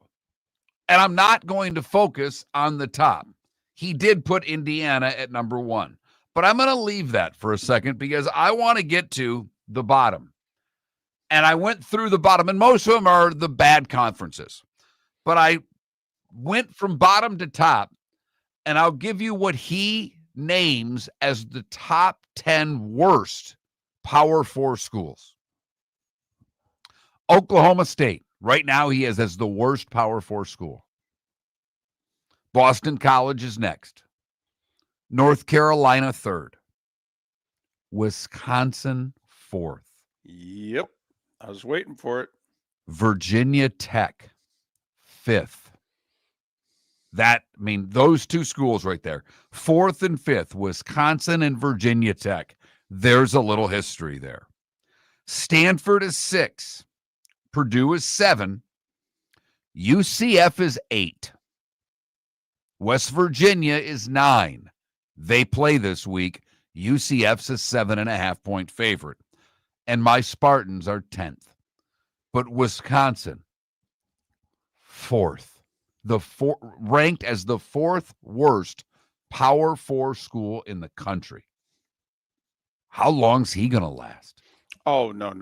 Why is he not fired already? Well, and is Alvarez just being nice? Yeah, I mean, technically, I don't know, if Barry has the final say. I guess Barry will always have the final say if he wants. But, Mark, this is how bad it is for Wisconsin. They're 2-4. They just lost at home 37-0 to Iowa. Now, Iowa doesn't score 37 points against, in a scrimmage against themselves. That's 2 Big Ten games that Iowa's had 37 or more, by the way. Right. They scored 38 against Rutgers. That's unbelievable. But Iowa and Wisconsin's a big deal in those parts, isn't it, David? Yeah. Yeah, it is. All those Wisconsin, Minnesota, Iowa, Minnesota, Iowa, Wisconsin. Yeah. You throw Nebraska in. Okay. Mark, they're 2-4. They just lost at home to Iowa, as we said, 37-0. Do you know who their next 5 opponents are? I don't know them in order. I saw it. I don't have it memorized. But, David, they're going to be substantial underdogs in every game. Well, this week it's Ohio State, Mark. 24.5 is the number, by the way. And then the following week it's at Oregon. Huh. Then they host Washington, who amazingly at 5-1, with their only loss being a competitive game against Ohio State, is not ranked. Washington is this week Cincinnati. How Washington is not ranked defies logic. Oh, yeah, then Wisconsin's at Indiana, and then Wisconsin hosts Illinois. And Illinois is one of those schools going, hold on a second. Notre Dame's 5-2. They lost to the teams that are ranked 2 and 4. We're 5-2. We lost to the teams ranked 1 and 3, and we can't even be ranked, and they're 13th. And I know they got blown out both by Indiana. In both. Yes, in both. Okay, but that's their next 5, Mark. Ohio State, Oregon, Indiana, Washington, Illinois. They're 2 and 4. What do you see their record being 5 weeks from now? Because I got it at 2 and 9. I'm right there with you. And then they're at Minnesota for the Axe, which is the biggest game or second biggest game on the Minnesota schedule, next to Iowa when they play for Floyd the Pig. So things are ugly in Wisconsin, and the Big Ten needs Wisconsin to be at least average. You could say the same thing about my alma mater, because their next 5 are just almost as bad. They're going to lose most, if not all of them. You can't have Michigan State and Wisconsin being the 2 worst teams along with Purdue in your conference. You can't. Listen, if you say you're a Big Ten homer, I think what I'm about to say is something that you can't argue with. You've just had a school do something that we can't find a comp in the last 50, 60 years, quite frankly. But you've just had a bottom rung school now become one of your upper echelon programs, which is great for your conference when you really think about it. Okay.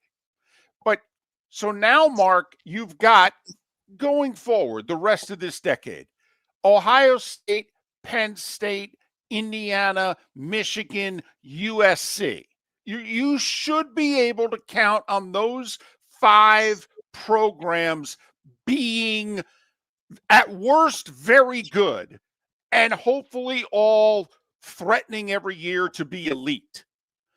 But then what the SEC does have on you right now is they've got something in the middle that's better than you. Minnesota, Iowa, Wisconsin, Northwestern, Michigan State. Okay, where is, the comparison to the SEC is what? Vandy,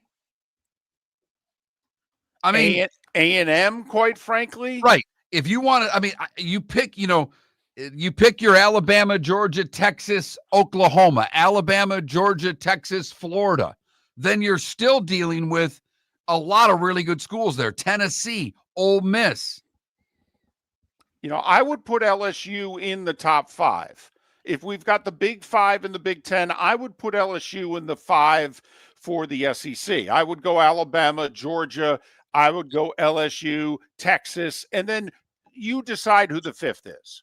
You want to go Oklahoma, Tennessee? I don't care. Pick your 5th. But that means that whoever you don't pick is 6 and 7. So if you pick Tennessee, Oklahoma, Florida, and then you still have the Missouris. Now Vanderbilt seems to have it right for a couple of years. South Carolina is at the bottom of the conference. They played LSU tough last week. We haven't even mentioned Auburn, and quite frankly, Auburn at 3-3 should be 5-1 if it wasn't for officiating this year. Okay, and Auburn has played for 2 national titles in the last 15 years. So that's right now where I think you could be the biggest Big Ten homer in the world. Okay, but you'd have to say that's the strength of the SEC in comparison to you right now. Okay, your upper echelon can play with and beat their upper echelon. You can. Okay, but their middle is better than yours right now. And I think the question going forward, Mark, is which, a bottom rung school has elevated themselves in 2 years into the upper echelon in the Big Ten. Tell me who the middle school is in the Big Ten who's going to make a 5-team list number 6. Okay, because it was not that long ago. That school was either Michigan State, Wisconsin, or Iowa. In the last generation, all 3 of those programs have, Michigan State made the playoff, for goodness sakes. Iowa had a 12-0 regular season, and if not for, a 4th down play on the goal line, would have been in the playoff. Wisconsin, how many times did Wisconsin put 10-win seasons on the board and go to Rose Bowls? But where are they now? Can they join the, quote, Big 5? And that's still saying, if you're going to say it's Ohio State, Oregon, and pick your 3rd, Penn State, that still means Michigan and USC have work to do. They do. Now, to me, the closest right now, first off, Iowa, I feel, is always close. Okay, I do. I feel as if Iowa's always close. But the 2 teams who have put themselves in position this year, and maybe they'll continue to get better, not just this year, but in the near future, Washington and Nebraska. Okay, that's where you really need, if you're a Big Ten fan, you're like, all right, Michigan State, Wisconsin, they got their issues. Minnesota's got a ceiling, although it should be much higher than what it is because they got Fortune 500 companies all throughout Minneapolis. But anyway, okay, but there's no talent. What they have to do to get talent is like what Tennessee has to do to get talent, and Minnesota's really never been able to do it for the long term. They haven't. But so you've got 5 right now in the Big Ten. Can Washington and Nebraska make it 7? Iowa's close. And if Matt Rule gets up from Nebraska and goes to Penn State, does Nebraska go right back to what they were for the 20 years prior? Because it didn't work with Frost, and it didn't work with really anyone since they've made the move from the big, what was it? Was it the Big 12 when they left? Or was it Yeah, it was the Big 12. I think it had gone from Big 8 to Big 12. When they left for the Big 10. Yeah. It's not worked. Matt Rule's making it work. First one. It looks like he is. Okay, looks like he is. But then again, in this world, he's got Raiola for one more year. Can he keep him? Or is Raiola going to go to name the school, A&M, Miami? They're lined up. And Right. they're only throwing millions at him. It's no big deal or anything. And I know his dad played there, and maybe he stays, and that would be wonderful. But the Big Ten is full of good quarterbacks this year. If they have eligibility left, how many of them stay?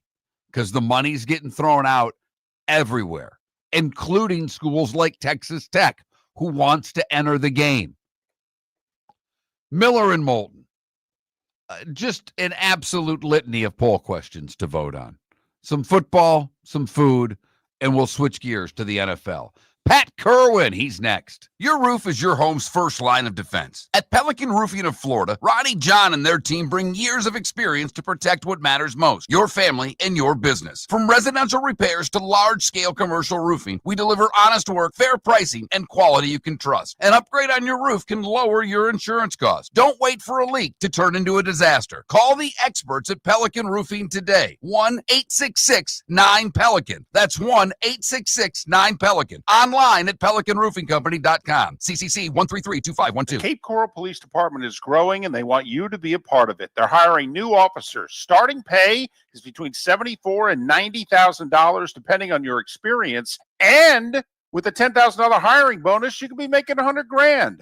Enjoy paid holidays, off-duty details, plenty of OT opportunities. They're also hiring dispatchers and professional staff. So go to capecops.com. capecops.com. Be brave, be best, be Cape. American Paint Supplies, celebrating 30 years in Naples, is proud to be the exclusive Farrow & Ball dealer in Southwest Florida. The best thing to come from the UK since the Beatles, Farrow & Ball has the colors and paints at American Paint Supplies. See why all the designers and painters choose Farrow & Ball. For 30 years, American Paint Supplies provides the perfect pairing of service and expertise on 6100 Shirley Street in Naples off of Pine Ridge, or online at AmericanPaintSupplies.net. American Paint Supplies is your one-stop shop for all your coating needs. Football season is back, and celebrate your game day with Jimmy the Beef Guy. We're talking tender, juicy Chicago beef sandwiches. Whether your party's for 10, 100, or 200, bring game day to your house with Jimmy the Beef Guy. The catering packages come with the beef, the gravy, the peppers, the bread, everything you need. 2 convenient locations, Fort Myers and Bonita Springs. Skip the ordinary and bring the beef. Jimmy the Beef Guy, Chicago flavor, Southwest Florida style. Call today or visit jimmythebeefguy.com. Tell him Miller and Moulton sent you. Honey, you want to come out?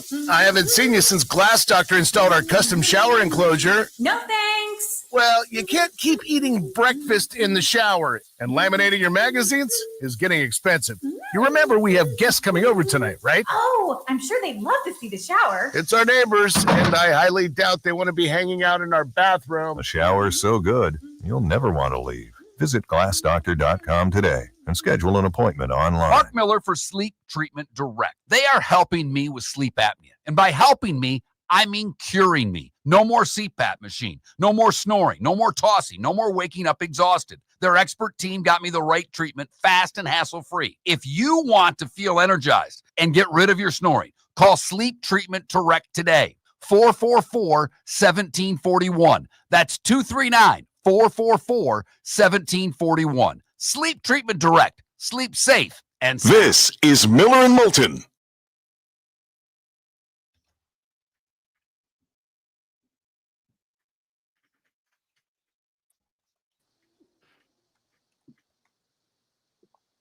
How are you, fellas? I'm good. How are you, Pat? Doing great.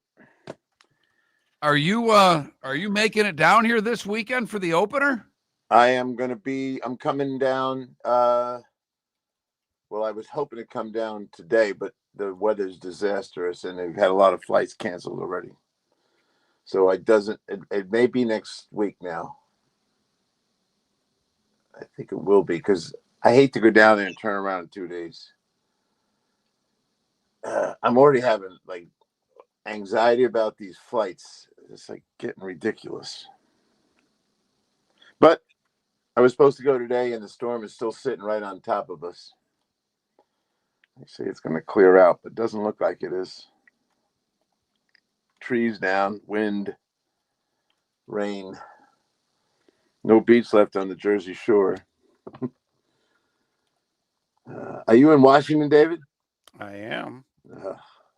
That's not a bad ride home. That's a quick. You can get us straight in, can't you? Yeah, it's a 2-hour flight.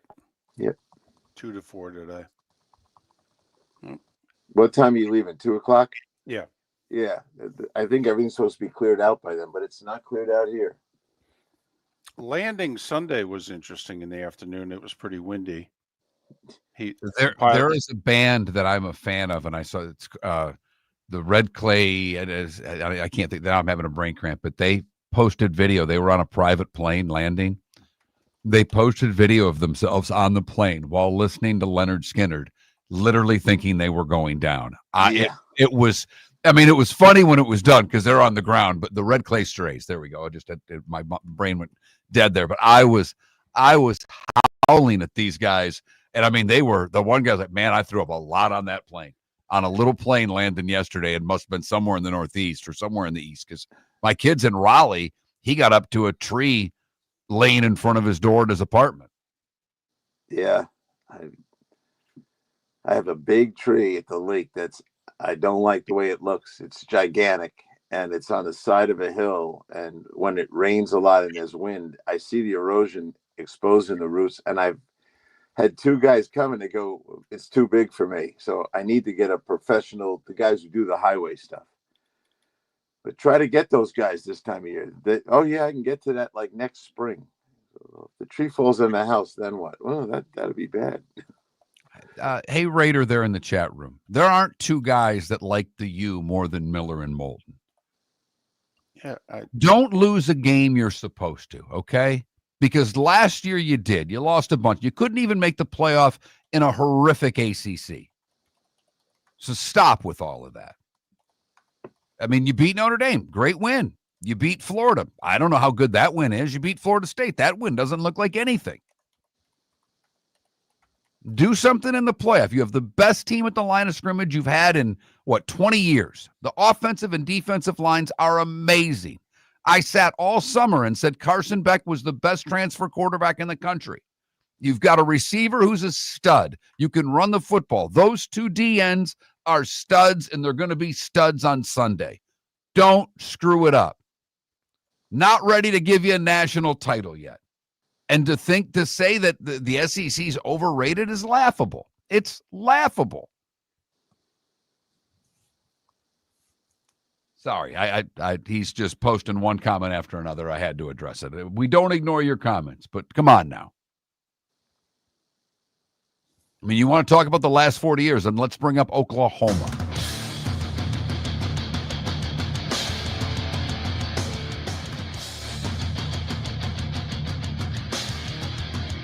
You're listening to Miller and Moulton, coming at you from the Floor Meister Studios. Floor Meisters, keeping it real. And now, here's Mark Miller and David Moulton. We are halfway home, at least in the 239 Tampa St. Pete and the 904. Final hour of the show, Port Charlotte, Venice and surrounding areas, Lake City, Live Oak and surrounding areas. We are Miller and Moulton, millerandmoulton.com, Miller_Moulton on X. We have 4 different poll questions that are up. Please vote. Everything from football to food. Pat Kirwan joins us at this day and time every week. NFL Radio's moving the chains, weekdays 3 to 7, Saturdays 2 to 5. Sundays, he's part of CBS's NFL Today show. Pat joins us, courtesy of Pinchers, Tampa to Key West, all points in between. Pinchers, where you can't fake fresh. How about this NFL that you cover, huh? This league's got it going on. We're firing coaches mid-October. Okay, we got teams winning records who can't sniff a playoff spot. I mean, we got a lot going on. We do. Let's start with the Tennessee Titans. A fine tradition at their place. They fired Kenny Wisenhunt during Mariota's first season. So they're good at this. And now someone actually called my show yesterday and said, do you think Billy Callahan will take over? I go, you out of your mind? He's going to quit within 30 seconds of the announcement. I was going to say, I don't know if he'll be on the sideline Sunday. They fired his son. Yeah, he's already done. That didn't last long. No, he did what a dad should do. Take it easy. and go home. But yeah, this is ridiculous. But would you guys want to be the GM of a team with the first pick in the draft and you were going to take a quarterback? Because it's looking pretty bad when you start thinking about Ward fired the guy, Caleb fired, Bryce Young fired. It's not a good seat to be in when you take a quarterback at the top of the draft. No, and we've talked about this for years. They reach for quarterbacks, but let's stick to what's going on today, and let's talk about last night a little bit, Pat. Yeah. Buffalo lost. That means that their wins are against 4 of the worst teams in the league. They've beaten what? The Saints, the Jets, the Dolphins, and who am I missing? Oh, the Ravens. Baltimore Ravens. Yeah. I mean, combined, the teams they've beaten have 3 wins. How good are the Buffalo Bills? Well, I thought for sure you're going to end that statement with, and the New England Patriots are in first place. I thought you were going to say that because they are. Yes, they are. And their schedule has a lot of wins left on it just based on who they're playing. Right. Starting this week against Tennessee. Mike Vrabel returning to his place that fired him. You think they'd like to have him back? Oh, that's what they get. How good are they? Well, Josh looked corralled to me last night, and he's not able to go out and do his ad-lib runs and everything else. They were restricting him and blitzing him quite a bit. He's another team with a shallow group of receivers. I don't know. I think 3 weeks ago we thought the Chiefs were in a lot of trouble. Now what do we think? They come back and they start playing. Sean was pretty rough on him today, saying, we're not that good. And he's right. But they have enough plays if they can keep them healthy and get some of them back. I wouldn't bet against them winning the division. Well, I'm not ready to think the Patriots are going to win the division, but they're in first place. Pat, do they? I'm not being a jerk here, but to me, the Bills remind me a little bit of the Colts with Peyton. That Peyton, and he had a Hall of Fame wide receiver, and he had a few good offensive linemen, and he had Freeney. And remember, we used to joke that the Colts were 6 elite players and 47 guys. Yeah. Okay. Are the Bills, you got Josh Allen, you got the running back, you got a receiver. I mean, I'm sorry. They're paying those defensive linemen a lot of money. They're above average. I don't know that, Milano can't stay healthy, and I love him. I'm not sure the Bills aren't being propped up by Josh Allen. And if Josh falters a little bit, even 20% from an MVP level, that the Bills aren't unbelievably vulnerable. I agree with that. But they are who they are. They've got a madman at quarterback that has, over a long period of time now, proven he can win games and take this on his own shoulders and do it. And that's who he is. So when that guy's rolling along, are they really the Kansas City Chiefs any better? Didn't you just describe the Chiefs? I think the Chiefs have I don't like anybody on the Bills defense, and I'm serious. There's nobody on that team really that I would take, and especially for the money that they're paying them. Okay, whereas I think the Chiefs got a few guys. I think they've got they got a cover corner, they got an edge rusher, and I'm not even talking Chris Jones. Okay, there's a few guys in the Chiefs defense that I think most teams would take. There's nobody on Buffalo's defense that I think half the league would take. I really don't. Well, you might be right on that, but they're really a one-man army. It's all about Mahomes. And when he's rolling, they're rolling. And I don't think the defense, as they are today, can win games. They can support Mahomes. 2 years ago, I said they could win games. I don't think that way now. So I guess it really drags it all the way out to, I guarantee you're going to tell me Denver's the best team in the AFC. No. Pat, it's funny. I was going to make the case, and I don't necessarily think they're the best team in the AFC. But right now, if I said the Colts end up with the 1 seed, how nuts am I? Well, I think we'd all enjoy that for a lot of reasons. The reclamation of a quarterback who's a good guy, who was on a bad football team in New York. I don't think you're nuts. The record, now they're going to come up to some games. I know David studies those schedules, so They got a little hard run coming. Not yet, but soon. They do, but they also play in a division with a lot of weakness. They do, but they have a division that's kind of like guys are hanging around the top. Someone asked me yesterday, do you think two teams from the South will make the playoffs? I had to stop and think about that.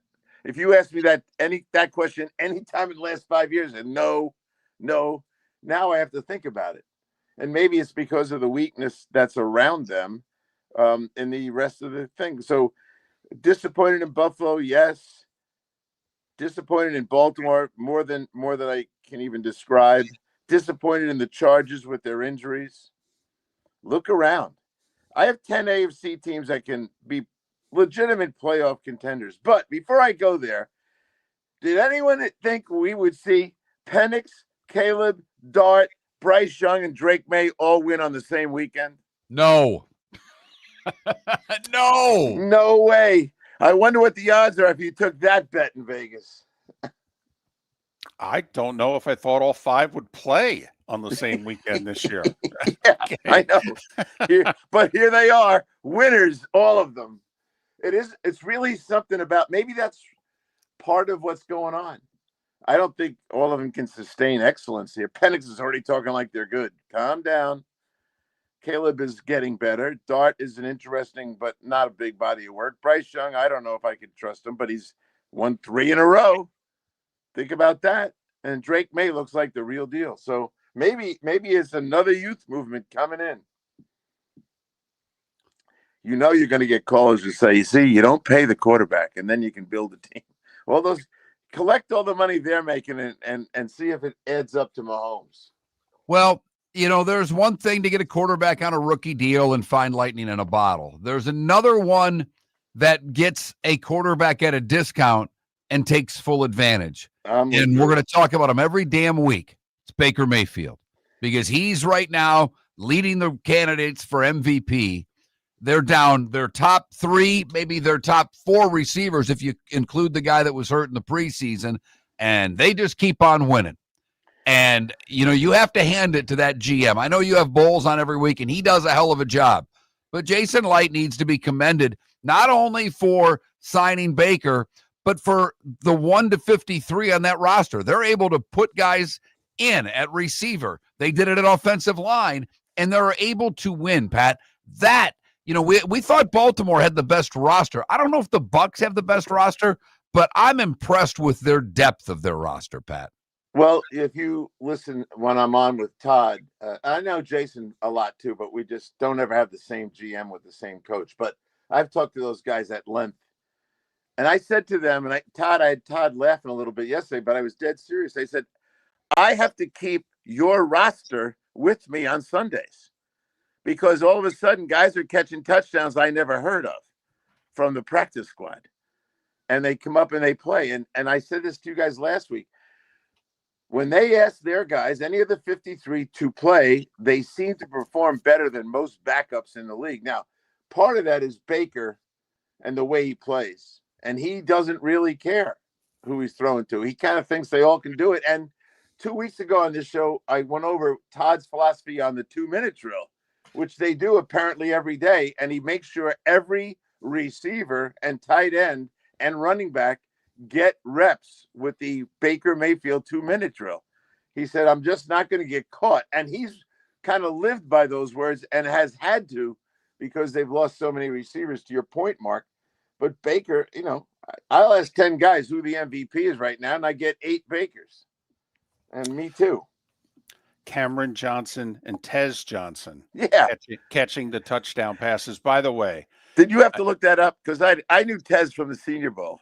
Okay, well, it's funny. Did you see the video? We got a minute and a half that the Bucs released late yesterday, because No. Tez is mic'd up, and he catches the touchdown and he does the flip in the end zone, and the crowd is chanting MVP, MVP. And Tez Johnson is on the bench. He turns to Sterling Shepard and he goes, Shep, I haven't done much before today, and they're chanting MVP, MVP. And Shepard goes, that's for Baker, you idiot. And then Sterling proceeds to tell the whole receiving corps what Tez thinks of himself. And the Bucs sent it out on video. It's spectacular. Oh, I'm going to watch it right after I get done with you guys. That is great. And Tez has got the classic little man disease. When he was at the Senior Bowl, he just fights everything because he's a small guy. But there's the two guys catching touchdowns. And the other Johnson was on the practice squad. You know, maybe we'll bring you up one day, kid. You know, all right, win the game, will you please? Hurry up. May come to an end, though, next Monday. They're in Detroit with the Lions coming off a loss. I have a feeling the guys on the injured list, they might need them to beat the Lions. Well, who has more guys on the injured list, the Bucs receiving corps or the Lions secondary? And with the suspension of Branch, I mean, it's what backups are going to outperform the other on Monday night, David. We'll get to that down the road, but I'm fascinated just by how the backups are going to perform in that game, because Detroit defensively, well, they're already injured and struggling on the back line. Pat Kirwan, he never struggles, and he joins us twice a week, courtesy of Pinchers from Tampa to Key West, where you cannot fake fresh. More with Pat in a moment. Thanks for listening, Miller and Moulton. Your roof is your home's first line of defense. At Pelican Roofing of Florida, Ronnie John and their team bring years of experience to protect what matters most, your family and your business. From residential repairs to large-scale commercial roofing, we deliver honest work, fair pricing, and quality you can trust. An upgrade on your roof can lower your insurance costs. Don't wait for a leak to turn into a disaster. Call the experts at Pelican Roofing today. 1-866-9-PELICAN. That's 1-866-9-PELICAN. Online at pelicanroofingcompany.com. CCC 1332512. Football season is back, and celebrate your game day with Jimmy the Beef Guy. We're talking tender, juicy Chicago beef sandwiches. Whether your party's for 10, 100, or 200, bring game day to your house with Jimmy the Beef Guy. The catering packages come with the beef, the gravy, the peppers, the bread, everything you need. 2 convenient locations, Fort Myers and Bonita Springs. Skip the ordinary and bring the beef. Jimmy the Beef Guy, Chicago flavor, Southwest Florida style. Call today or visit jimmythebeefguy.com. Tell him Miller and Moulton sent. American Paint Supplies, for nearly 30 years, is your one-stop shop for all your coating needs. If you are a designer, a contractor, a professional painter, or a weekend warrior, American Paint Supplies is the place where experts go to get expert solutions. At 6100 Shirley Street in Naples off of Pine Ridge, American Paint Supplies delivers the best solutions with the best products with the best support. Meet Gene and his team today at American Paint Supplies. Call 239-566-2700. That's 566-2700, or online at AmericanPaintSupplies.net. Let's talk the big differences between Floormeisters and the big box store that sells flooring. Floormeisters is family owned. They do flooring, not doors, nuts and bolts, or weed killer. They specialize in it. They know it. Floormeisters backs their installer, so if there's ever an issue, good chance the boss, TJ, will come out and make it right. Floormeister's prices beat the box stores every day of the week. When you think flooring, think Floormeisters in Naples. Floormeisters.com. Real people, real prices, real quality selection. The Floormeisters, just keeping it real. This is Miller and Moulton.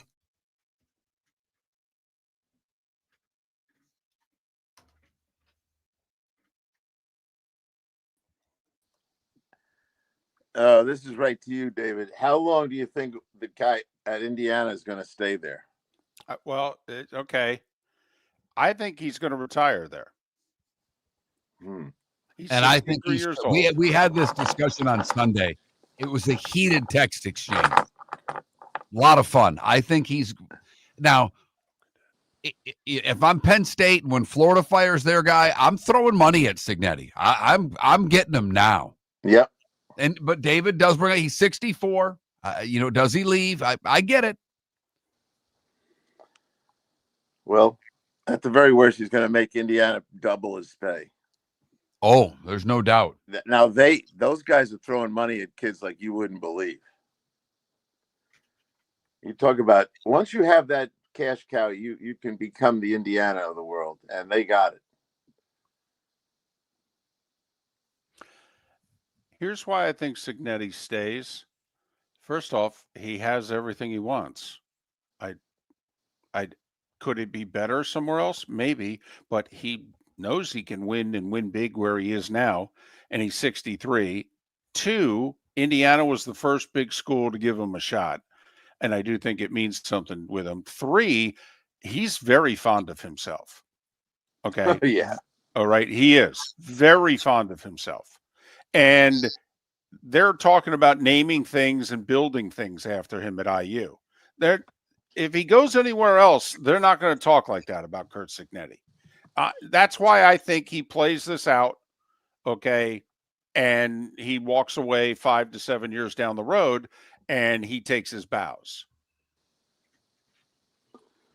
Well, he'd be one of the first guys to do something like that, because almost all of them, when they get and hit a home run with the low-level team, find themselves being courted by the big boys. Oh yeah, no doubt. He's all he knows, and no one else knows it better than him, is how long can I keep doing what I'm doing this way?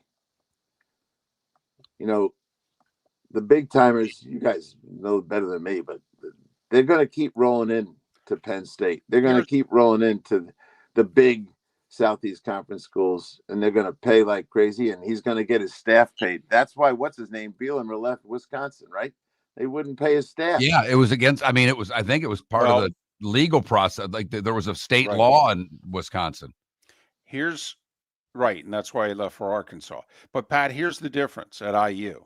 So his defensive coordinator, I think, was making like $800,000 last year when they did what they did. So the Penn State guy leaves, Diaz, to go to the Bengals. Penn State comes after his DC. They double his salary. Okay, damn near. So he stays. Then the Ohio State DC leaves Ohio State for Penn State. Okay, so then Ohio State comes after Indiana's defensive coordinator. They give him another $500,000 raise. The DC goes from making about $800,000 to over $2 million in a month. Okay, for a defensive coordinator. So if IU, it's first off, Cignetti goes in and says, we got to pay him twice. And IU goes, yeah, okay, no problem. I'm telling you, I don't know if you leave that. Yeah. But that's me. No, but I'm glad there's a coach like that who actually, and I have had some experience with what he's paying guys, and I hear it from some other coaches about him. But if he's allowed to keep that rolling, and he can do what he wants, I get it. But it's the dreams of these guys is not just to find an Indiana and let you do your thing. They like to go all the way to the top. Only, and obviously Joe Paterno was at Penn State, so he didn't really like what was around him. He had a really good job, but most of these guys will leave in a minute. Yep.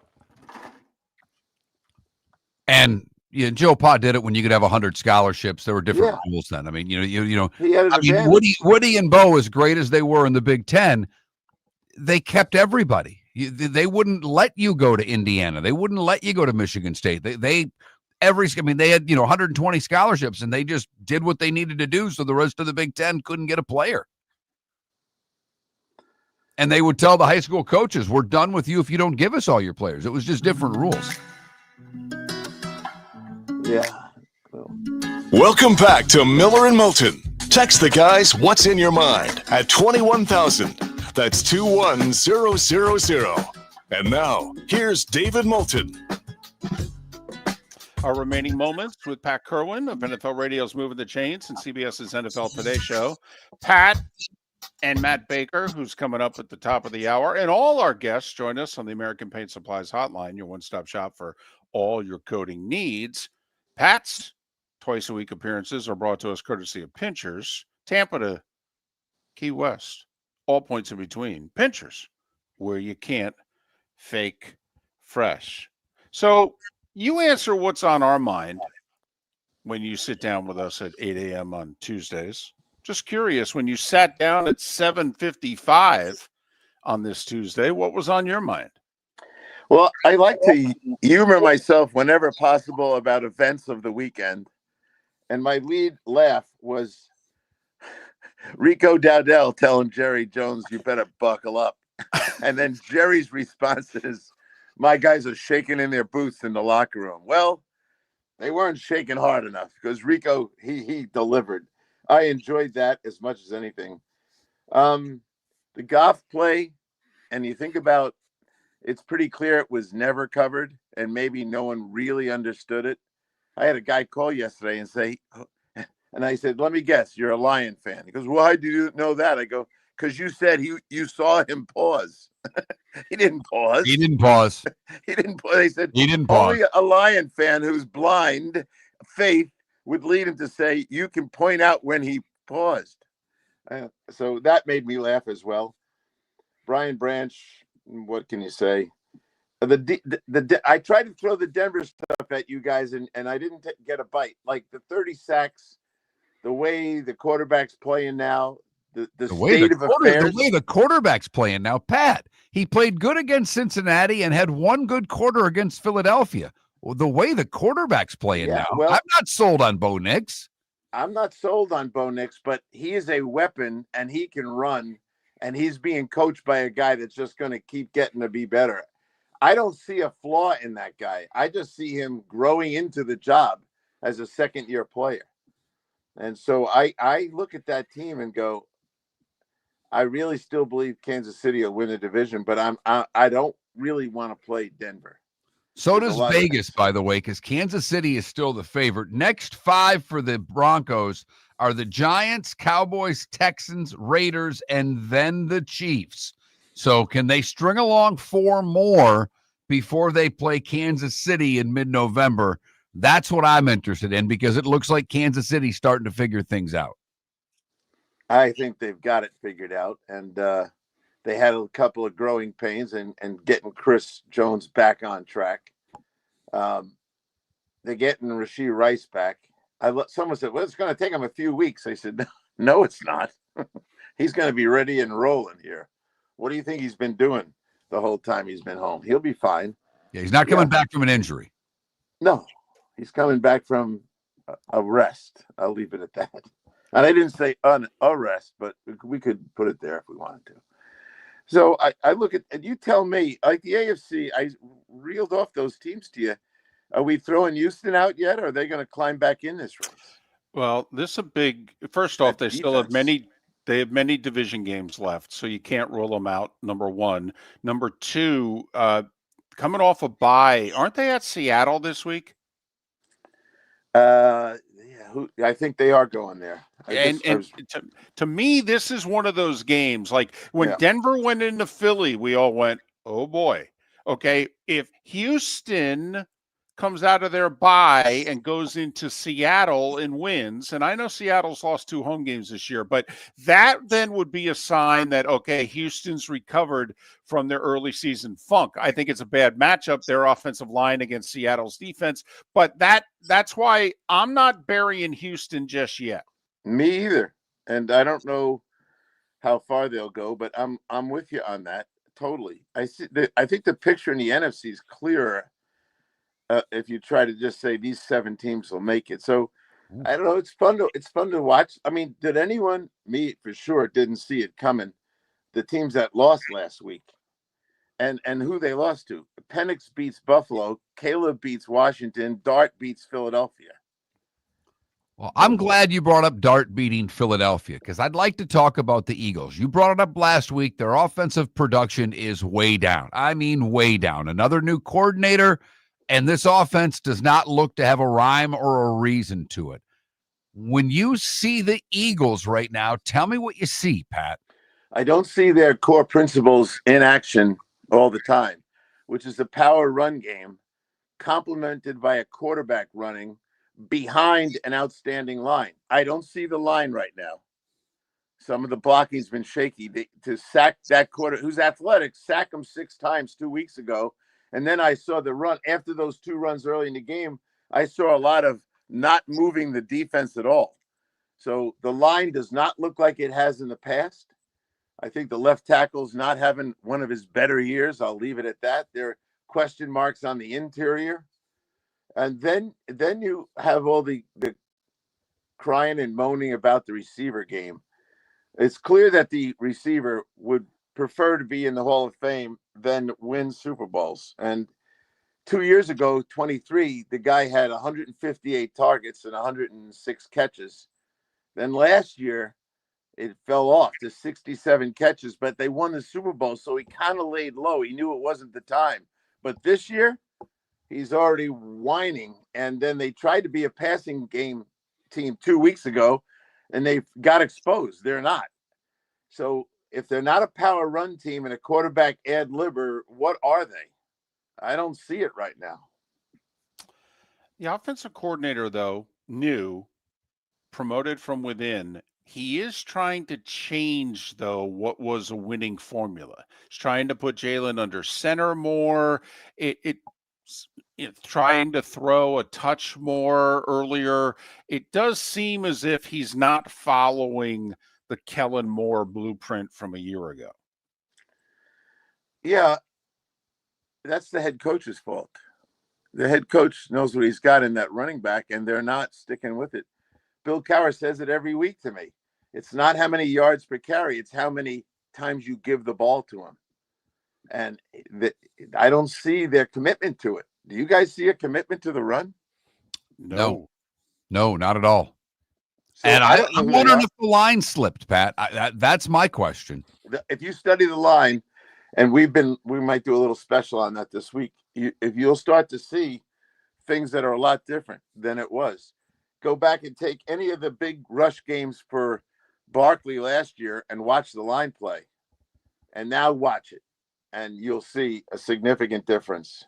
So with them kind of in the debate mode and being a team that had a problem with the Giants, when Washington had a problem last night, you start to ask yourself, where's that whole thing going? San Francisco's beat up. I mean, well, you said that you can see the 7 teams in the NFC. With all the teams that are over 500, I'm curious in the NFC West, what do you see there? Because right now, with Puka a little banged up, I like that team, but Seattle's win at Jacksonville impressed me. I don't know who to pick out of those 3 teams right now. Yeah. I look and say, okay, Philly, Washington, Green Bay, Detroit, maybe Minnesota, but I don't think so. Tampa Bay is flying on their own. Out in the West, which is your question, San Francisco's beat up. The Rams, if Puka is out for a while or he's not the same guy I talked to Dr. Chow about it yesterday. He said, he's going to get on the plane and go to London because it's just as bad to fly back. So but he didn't think he'd play, and he thought it might be. Will he be the same guy?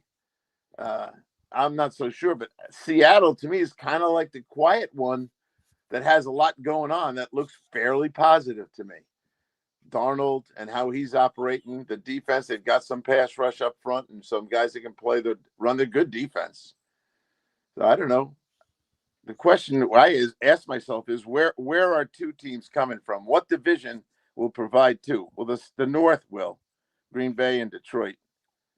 I don't know if the South will, although the quarterback in Atlanta thinks they're already there.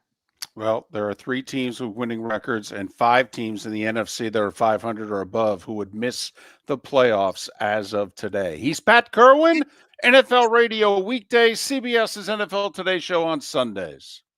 Your roof is your home's first line of defense. At Pelican Roofing of Florida, Ronnie John and their team bring years of experience to protect what matters most, your family and your business. From residential repairs to large-scale commercial roofing, we deliver honest work, fair pricing, and quality you can trust. An upgrade on your roof can lower your insurance costs. Don't wait for a leak to turn into a disaster. Call the experts at Pelican Roofing today. 1-866-9-PELICAN. That's 1-866-9-PELICAN. Online at pelicanroofingcompany.com. CCC 1332512. Mark Miller for Sleep Treatment Direct. They are helping me with sleep apnea. And by helping me, I mean curing me. No more CPAP machine. No more snoring. No more tossing. No more waking up exhausted. Their expert team got me the right treatment, fast and hassle-free. If you want to feel energized and get rid of your snoring, call Sleep Treatment Direct today. 444-1741. That's 239-444-1741. Sleep Treatment Direct. Sleep safe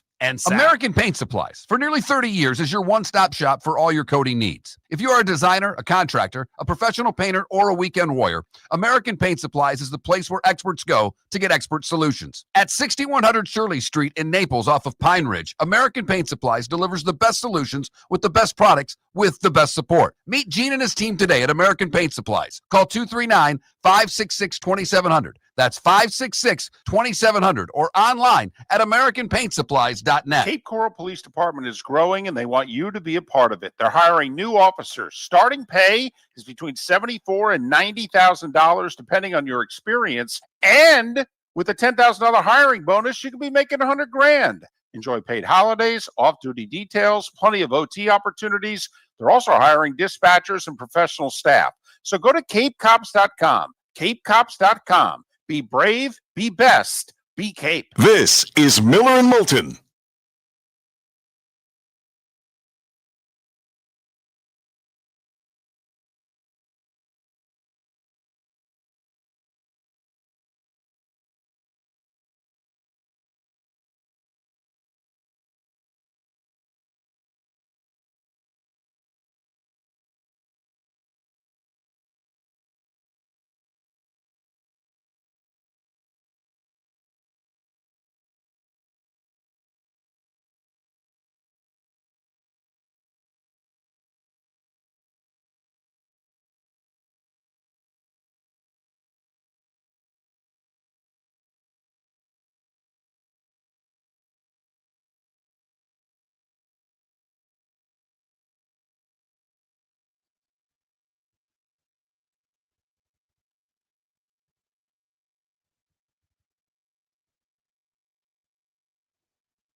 No, actually, they're not the standard. They were the standard. They're not anymore. But you can keep doing whatever you want.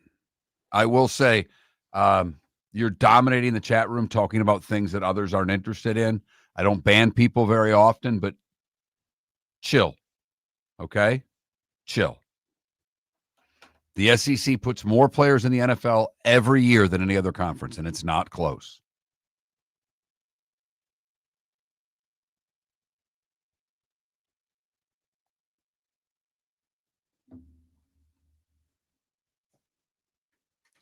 I doubt you're listening to the show. You just seem to be typing. So you're not really helping those that are listening or making the chat room better. You're just dominating with your line of reasoning that is inaccurate at best.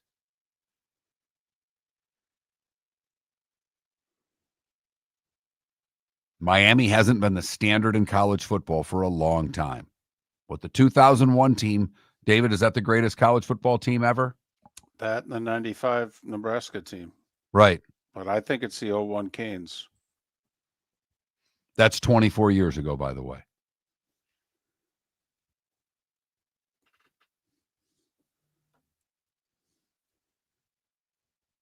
That's the best team I've ever seen.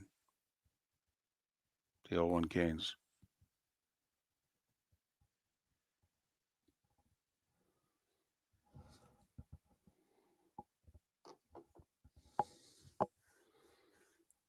And if they had given them a shot in 2000 to play for the Natty, which they should have, they would have won it. Wouldn't have hurt that they would have played Oklahoma in the Orange Bowl.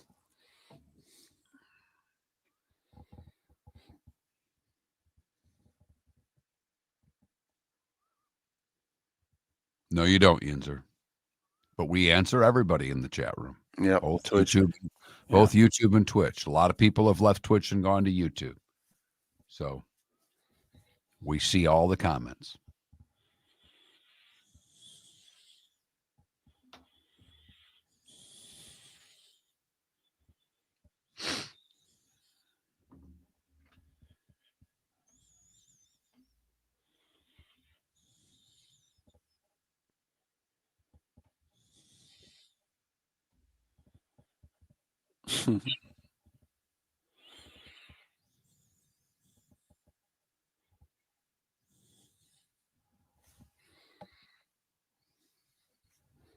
How many ACC titles does Miami have?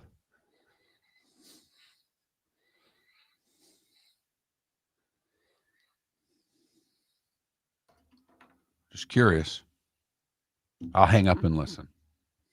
But again, you keep changing the narrative, dude. Can't beat Miami. Everybody beats Miami.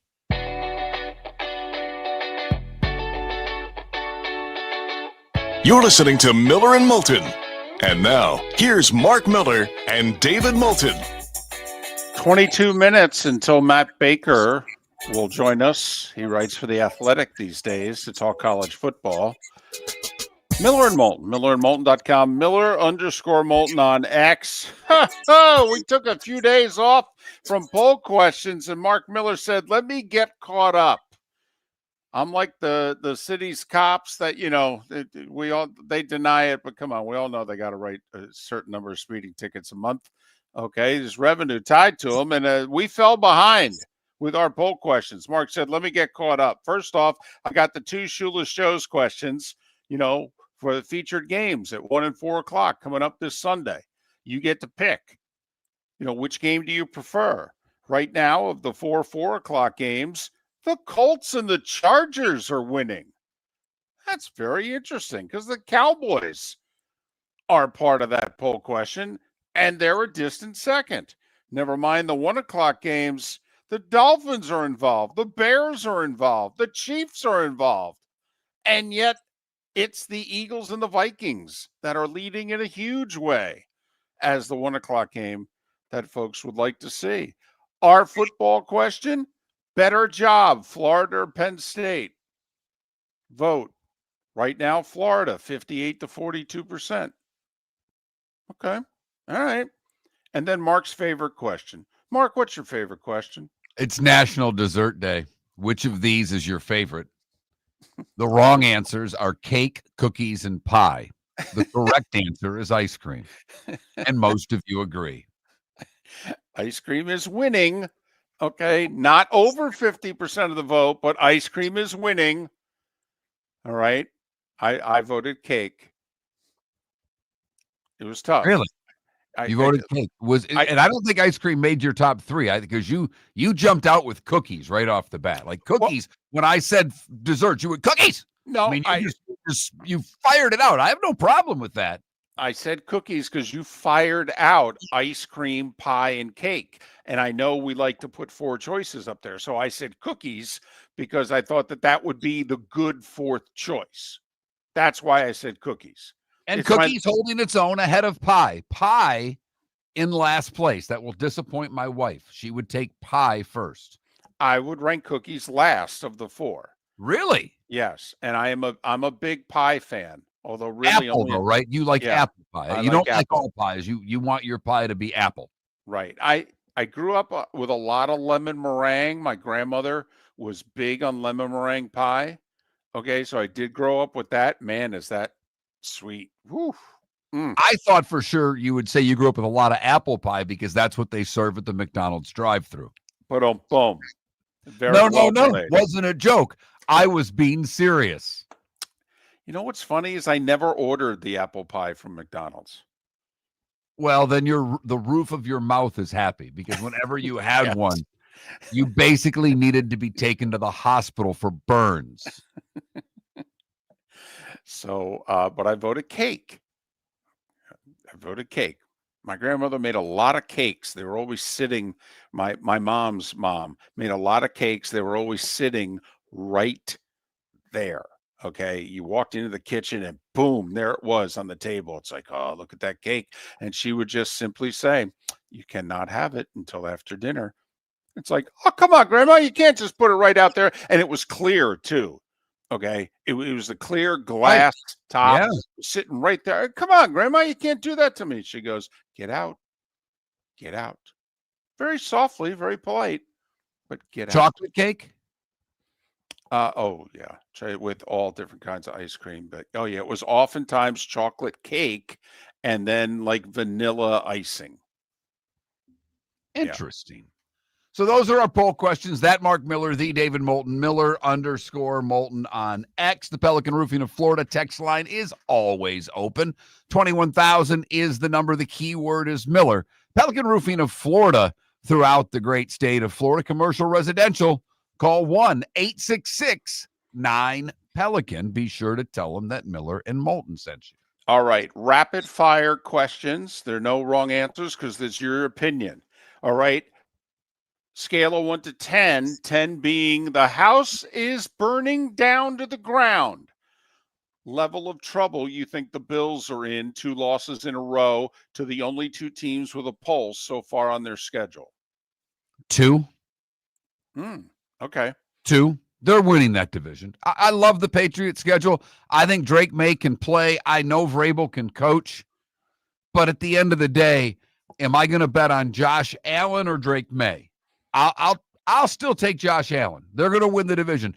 I will say, however, David, we thought after the Baltimore game, we thought the Baltimore game at the beginning of the year, and obviously we all know what the Ravens have done, but you and I both thought that game, week 1, was going to determine the 1 seed in the AFC. Yep. The 1 seed is definitely in play in the AFC for a bunch of teams.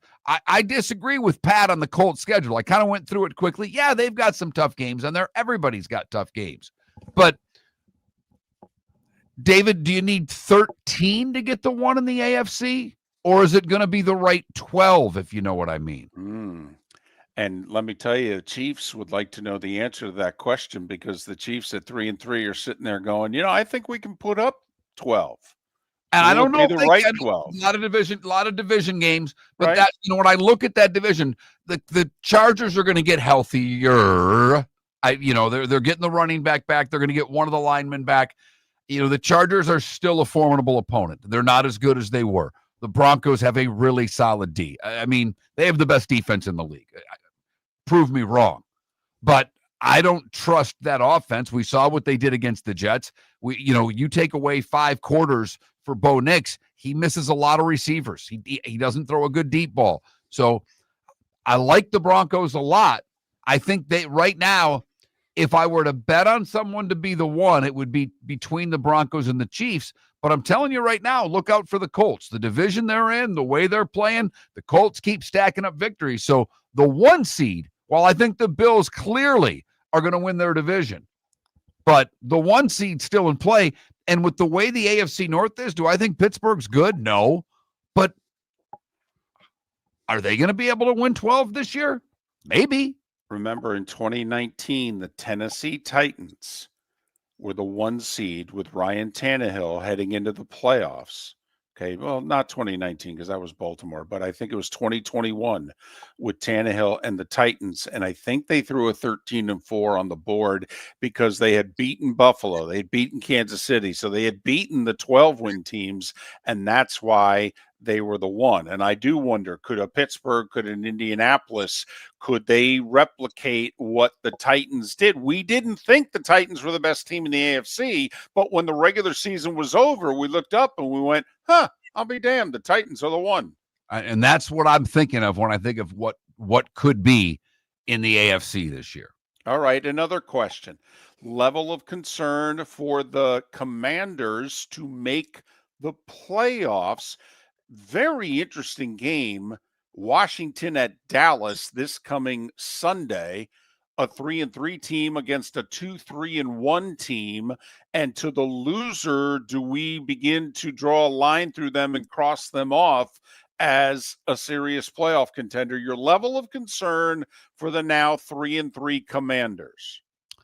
It's at least a 6, and it might be a 7. Ooh. I told you going into the game yesterday. Well, I thought Washington was going to win. They turned it over. Daniels did not have a good game. 1 pick, 1 fumble. That's a bad game for a quarterback. And the winner of that game put themselves back in the playoffs, and I was concerned for whoever the loser was. Washington lost. Great opportunity that they missed yesterday. Look at the NFC right now. Look at all the teams above 500. I don't know how you can't be concerned if you're a Commanders fan. How do you view the Falcons? If I could take the 30-0 loss at Carolina out of the equation, they're 3-1 with the one being the season opening 3-point loss to Tampa Bay, where the kicker missed the tying field goal on the final play of regulation. Right. And then got cut, by the way. Yes, he did. All right. Hey, it's as Jerry Glanville famously said on the sidelines over 35 years ago, the NFL stands for not for long if you're going to perform like that. But the Atlanta Falcons, defensively, yards given up per game, they're number 1 in the league. Points given up per game, they're 7th, and they gave up a 30 spot to Carolina. I think the Atlanta Falcons are right in the thick of things, David. I really do. Bijan Robinson's a stud. That kid is fun, man. I really like him. They block well for him. The tight ends who, we don't love what Pitts has become as an NFL player. When Robinson had that long run, the first guy he went over and kind of hugged on the bench was Pitts. You know why? Because they're throwing blocks for him. Well, Pitt's entering a contract here. Okay, he's laying it all on the line this year. Listen, I picked the Falcons to make the playoffs as the second-place team in the South. I believe in Atlanta. I will say so far, Mark, all that they invested in this year's draft on the defensive side of the ball, wow, is it paying dividends. Those guys have performed at a higher level than I thought they were going to perform at. And remember, Atlanta mortgaged next year's first-round pick to get the extra defensive lineman in this year's draft. But man, at the point of attack, boy, are the Falcons the best they've been probably since Dan Quinn's best teams 7, 8, 9 years ago. Yeah, the Falcons are with the Bucs injuries, I love what Tampa Bay's doing, but Atlanta's on the come right now. We take that Carolina game and look at that game individually. It's like, what are you talking about? Look at the rest of what they've done. Also, and that's why, listen, I'm glad the Bucs are stashing away as many wins as they can here. Because remember last year, the Falcons had swept Tampa Bay, I think had a 2.5 game lead in the standings and owned the tiebreaker. And then Cousins gets hurt, tries to play through it, and they go to you-know-what in a handbasket. With all the injuries that Tampa has, can Baker continue to do what he's doing and also do it while not getting hurt to the point where he misses time because he is taking a beating as well? So I'm glad the Bucs keep stockpiling these wins. I feel the same way for San Francisco, Mark. It's great for them that they've put 4 W's in the bank, but man, no Bosa and Warner now for the rest of the year. Okay, McCaffrey hasn't gotten hurt yet. That's coming. Okay, come on now.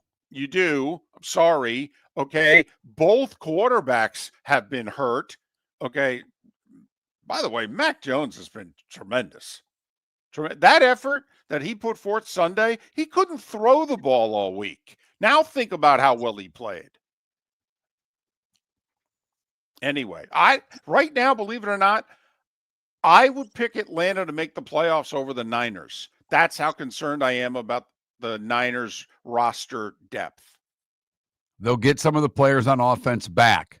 But I think if they're like top 6 paid players, there's only one that's playing, and it's the 37-year-old tackle. Right. Trent Williams there. Yeah. It's true. They think they're going to get Kittle and both wide receivers back, if not next game, the following. So they could look very differently. But, this injury with Purdy bears watching. I'm just telling you, it bears watching. As long as Mac Jones can stay playing, it doesn't. Okay. He might be the best quarterback on the team. Listen, you and I talked about it. We were surprised that Purdy got paid because of how much Shanahan loved Mac Jones. I thought they were going to use it against Purdy and play hardball negotiations, and instead they caved and they gave him like 52 a year. And it shocked me. I thought they were going to offer him the Baker deal, 3 for 100, take it or leave it. That division is very much up for grabs. Right now, if I said who wins that division, I would lean Rams, but what Seattle's doing and how good they are you talk about a team that's good at the point of attack. I mean, Jacksonville was able to run the ball. They did nothing running the football against Seattle.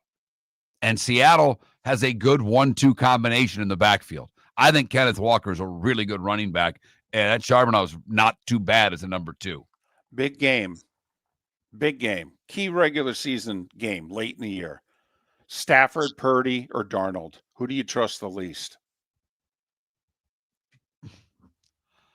Darnold, but it's close. Okay.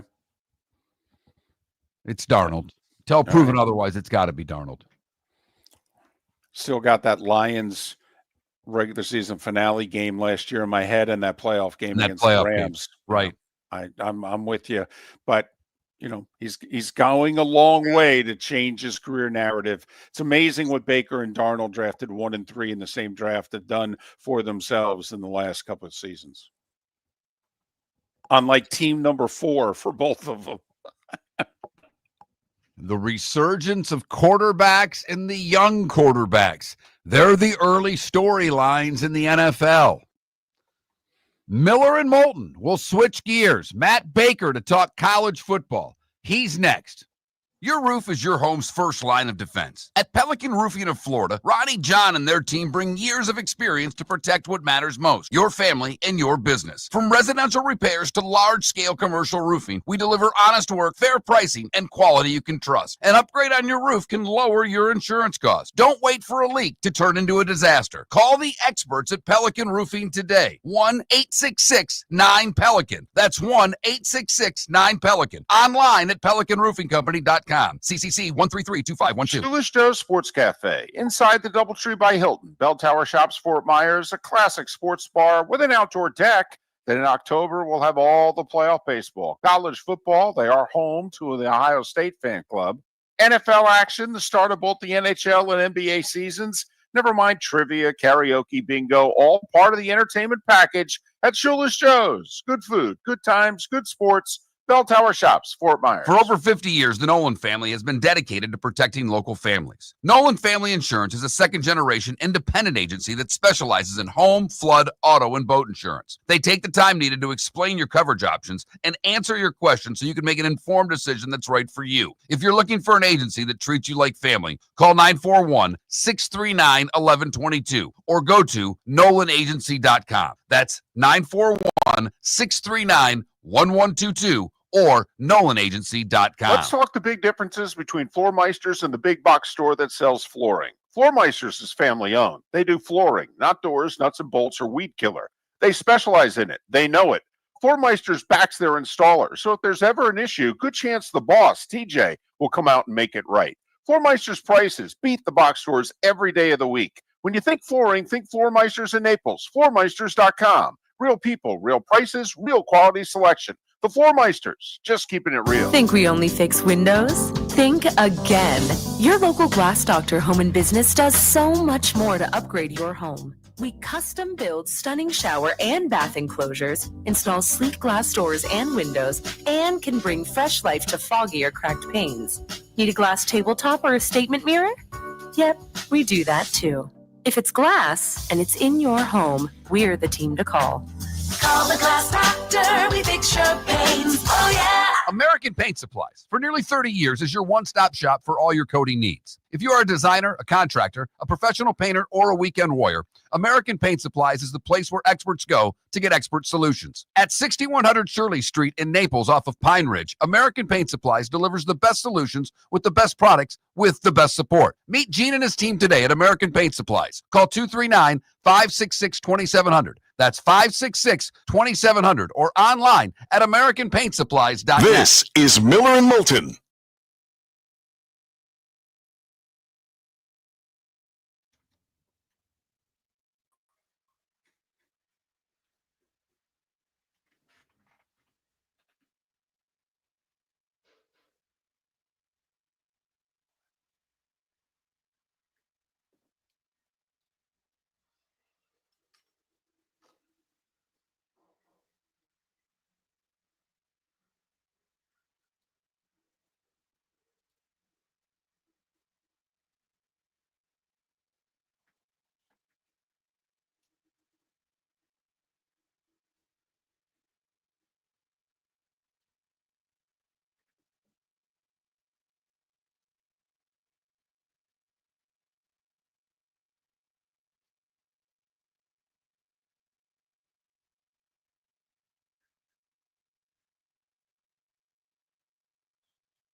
Guest.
Matt. Wow. There we go. Matt is on. And for the record, he does not have an AP vote anymore. Had to give it up when he went to the Athletic. Quite a polling system there. Guy covers more college football now, so he can't vote in a poll. Right. Ridiculous. Ridiculous.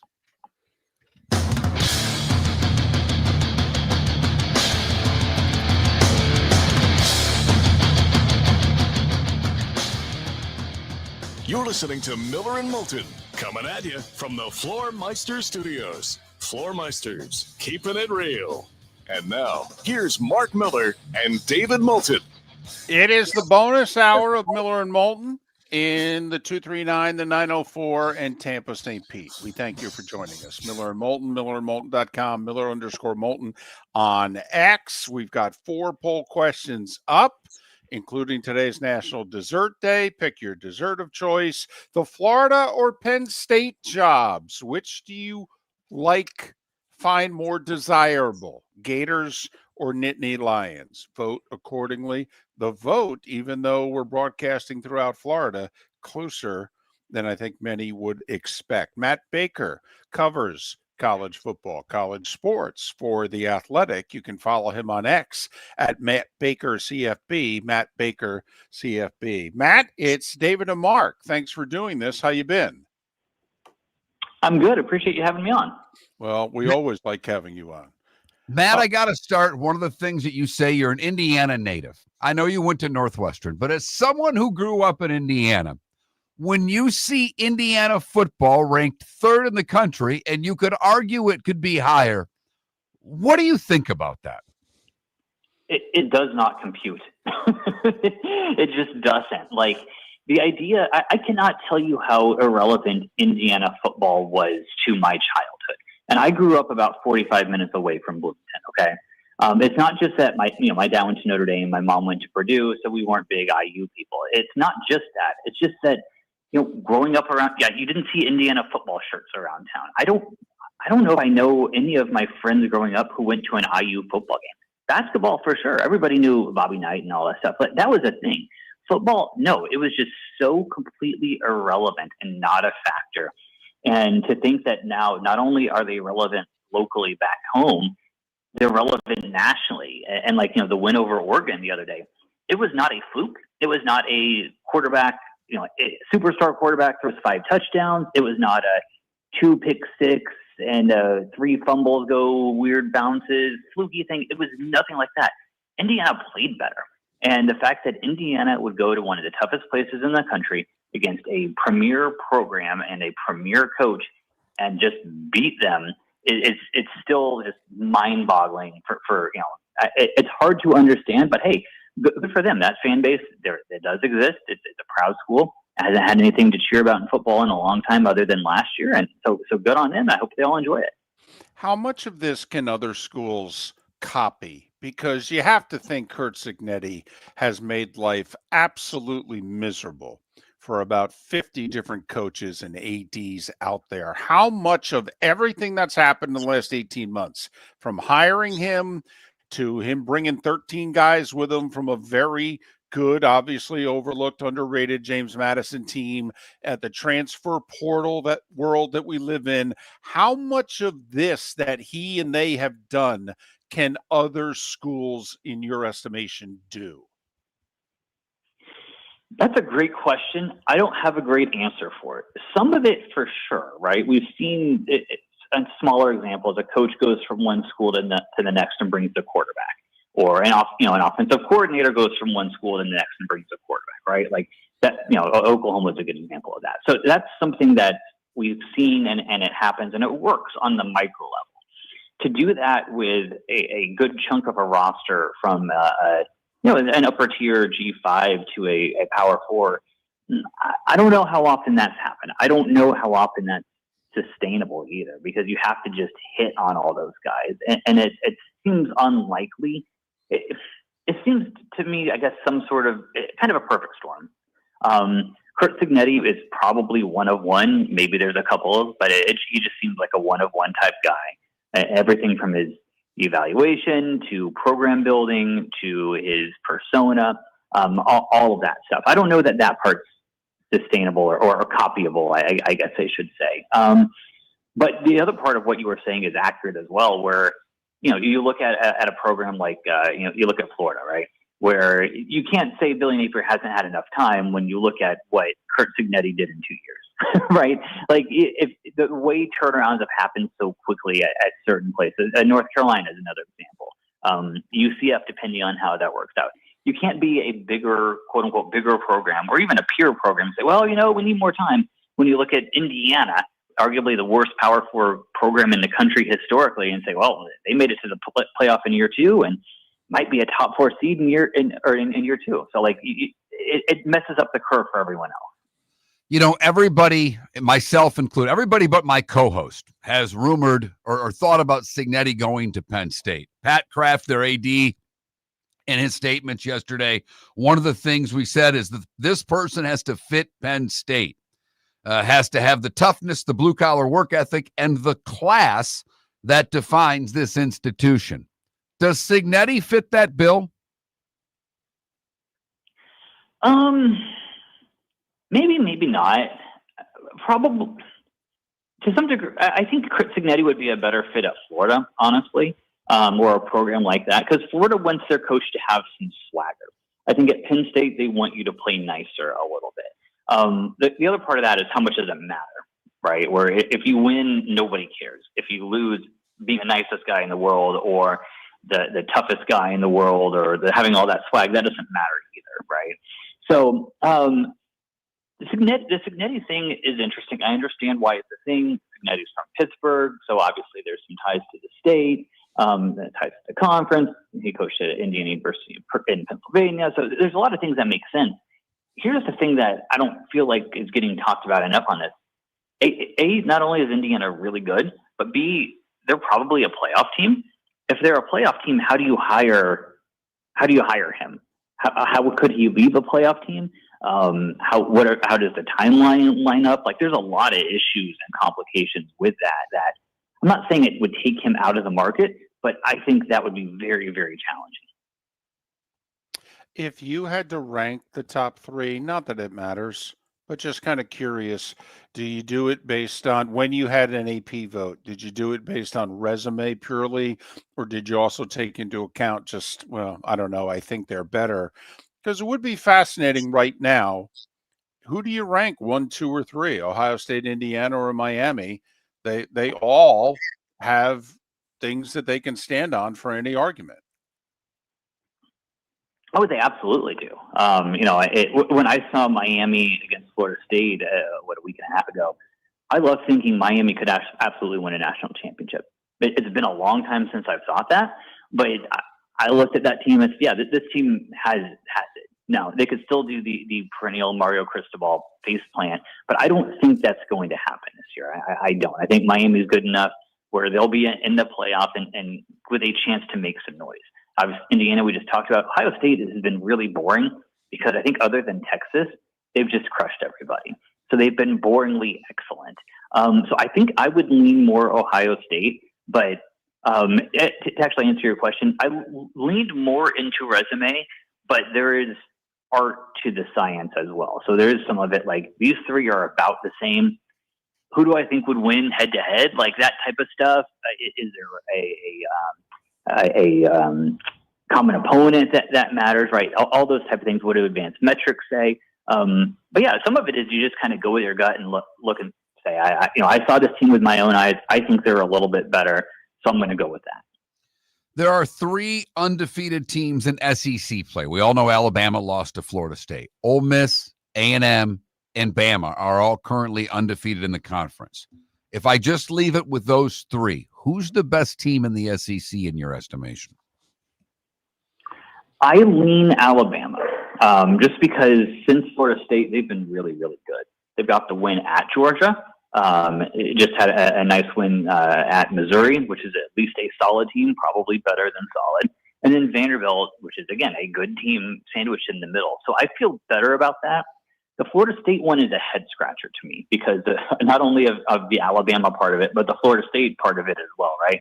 That's one where if this season goes the way it might, we'll look at that at the end of the year and be like, I can't explain this. I don't know, right? So I lean Alabama there. Ole Miss, I'm curious to see how they kind of do down the stretch. A&M has been really, really good, but so far their big games have been at home, so they're going to be going on the road more. So I'm not selling any of them. I'm just holding Ole Miss and A&M. I want to see a little bit more, whereas I think Alabama's shown enough the last few weeks to make me think the Florida State game was kind of weird week 1 flukiness, and that Alabama's the real deal. And also Ty Simpson might win the Heisman, by the way. Do you look at USC Notre Dame as an elimination game for the playoff? For Notre Dame, definitely, just because this is kind of their last real marquee game. I don't have the schedule in front of me, but they played some good teams early, obviously A&M being one, and not a lot of, just the way the breaks went this year on the schedule, there's not a lot of big opportunities. So yeah, if Notre Dame loses, they're out. USC 2 loss. I would think a USC team with 2 losses would be certainly in that conversation to make the playoffs, especially the one being a close one to Illinois. And they've still got USC still has Oregon later in the year too. So if USC loses, the margin of error is 0 going forward. But if they lose, they still have a shot here. Yeah, no doubt. They have got to go to Nebraska. Nebraska's been a surprise as well. When Miami's the class of the ACC. Are they vulnerable this week against Louisville? Yes. Louisville's been kind of weird to me because I thought they'd be a little bit better than they were. They haven't been bad exactly, but and some of that is maybe Pitt and Virginia are a little bit better than I thought as well. Virginia definitely is. But Louisville's offense should be really good. It's been quite good under Jeff Brom since he's been there, and really everywhere Brom has been. Fortunately for Miami, this one's at Miami because a weeknight game at Louisville just smells like trouble to me. But I think Miami should win this one. But yeah, this honestly might be the trickiest game left on Miami's schedule. If not, then I guess SMU later in the year. But yeah, this is a tricky one. I think Miami is yet to leave the state of Florida to play a game. Okay, that's pretty unusual for mid-October. 30 seconds. What do we have to do to talk about the Big 12? I think the commissioner would want to know. Have Texas Tech keep being good and make this more than a one-year thing. It's a problem where the Big 12 teams kind of keep beating themselves up. Iowa State getting a bunch of injuries on defense hurts them, but look, they're a fun conference, right? They're competitive. I have no idea who's going to win most weeks, but they just haven't been sexy because they've beaten each other up, and it doesn't seem like there's a great team other than Texas Tech in there. Matt Baker, The Athletic. Follow him on X, Matt Baker CFB. Matt Baker CFB. Matt, be well. We'll talk soon. All right. Thanks, guys. Matt Baker, kind enough to talk college football with us here on Miller and Moulton. American Paint Supplies, for nearly 30 years, is your one-stop shop for all your coating needs. If you are a designer, a contractor, a professional painter, or a weekend warrior, American Paint Supplies is the place where experts go to get expert solutions. At 6100 Shirley Street in Naples off of Pine Ridge, American Paint Supplies delivers the best solutions with the best products with the best support. Meet Gene and his team today at American Paint Supplies. Call 239-566-2700. That's 566-2700 or online at AmericanPaintSupplies.net. Got a cracked window or foggy glass? Don't wait for the next storm to make it worse. Your local Glass Doctor Home and Business is just down the road and ready to help. From leaky frames to shattered panes, we've got the tools and the know-how to get your home or business storm ready. With flexible scheduling and our done right promise, you'll be in good hands. So before or after the weather hits, call your neighbors at Glass Doctor. Glass Doctor, Glass Doctor. Call the Glass Doctor. We fix your pains. Oh, yeah. Let's talk the big differences between Floormeisters and the big box store that sells flooring. Floormeisters is family owned. They do flooring, not doors, nuts and bolts, or weed killer. They specialize in it. They know it.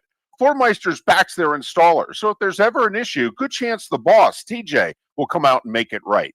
Floormeisters prices beat the box stores every day of the week. When you think flooring, think Floormeisters in Naples. Floormeisters.com. Real people, real prices, real quality selection. The Floormeisters, just keeping it real. Your roof is your home's first line of defense. At Pelican Roofing of Florida, Ronnie, John, and their team bring years of experience to protect what matters most, your family and your business. From residential repairs to large-scale commercial roofing, we deliver honest work, fair pricing, and quality you can trust. An upgrade on your roof can lower your insurance costs. Don't wait for a leak to turn into a disaster. Call the experts at Pelican Roofing today. 1-866-9-PELICAN. That's 1-866-9-PELICAN. Online at PelicanRoofingCompany.com. CCC 13325. This is Miller and Moulton.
I've got this segment unless you have something really pressing.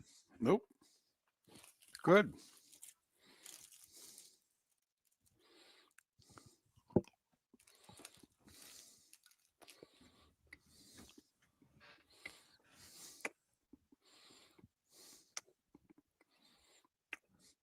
Michael, what did he say? He said that he's improving, that he liked him. I'm a little surprised because I don't think the data proves that, but Pat's a big believer in Sean Payton.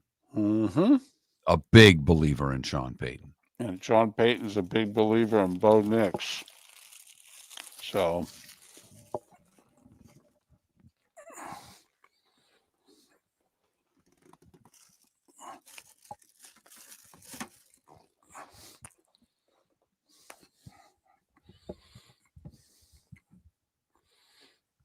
I will say, Michael, I've never seen a fan that can do 180s quite like you. You went from they're going to blow the Jets out, they're going to kill them, we're the best team ever, to I can't believe this happened. Bo Nix isn't playing. I mean, you're like a politician the way you flip on your team. I know you love your team. I'm not denying that. But boy, oh boy, your opinions about your team change rapidly. Michael, I think it's because you have a second-year quarterback, And I don't think your offensive weapons are as good as they think they are.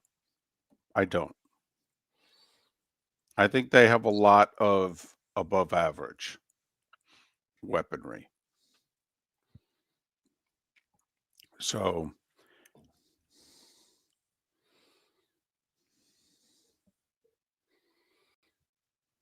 Lloyd's not making the trip, Adam.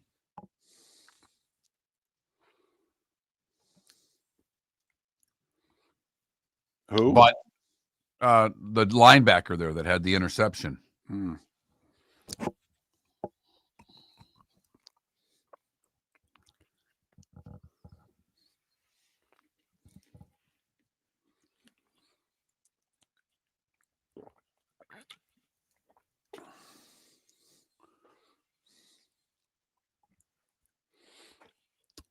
I think so, Logic Man. I don't think the players have faith in what he's doing either. Yeah, and Adam, that will be interesting because the Rams have a good front defensively. Seattle's that was impressive what Seattle did up front against Jacksonville. I mean, Jacksonville's been able to run on damn near everybody, and they went nowhere.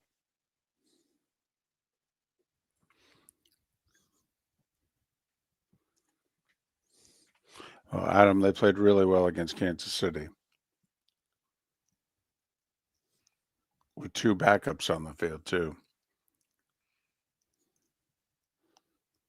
But yeah, they got their butts kicked up front.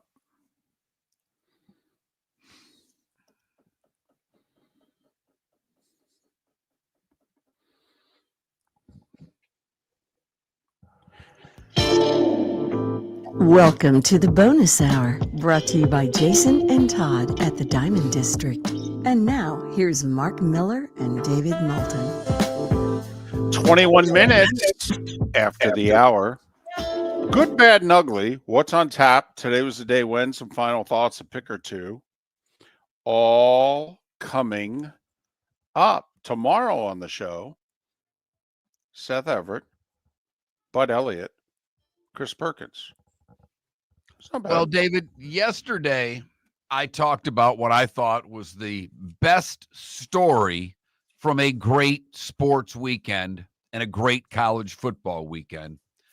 And it involved the worst Power 4 team in college football.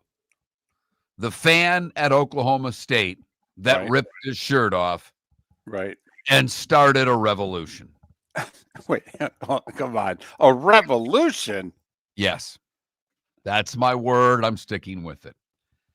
Credit Justin Williams from The Athletic. He tracked him down. Trent Eaton is the person who did it. And it was all for a $10 bet. You and I have our standard $20 bet, of which I don't think we've ever paid one. But Trent Eaton is 40 years old. He's a Oklahoma native. He went to the University of Miami, but he grew up an Oklahoma State fan.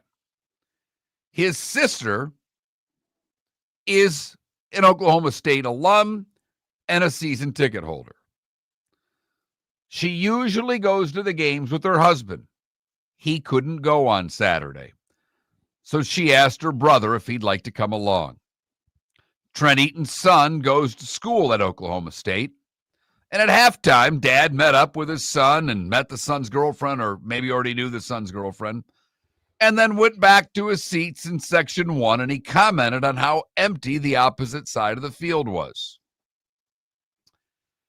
His sister said, "I'll give you $10 if you go up there and take your shirt off."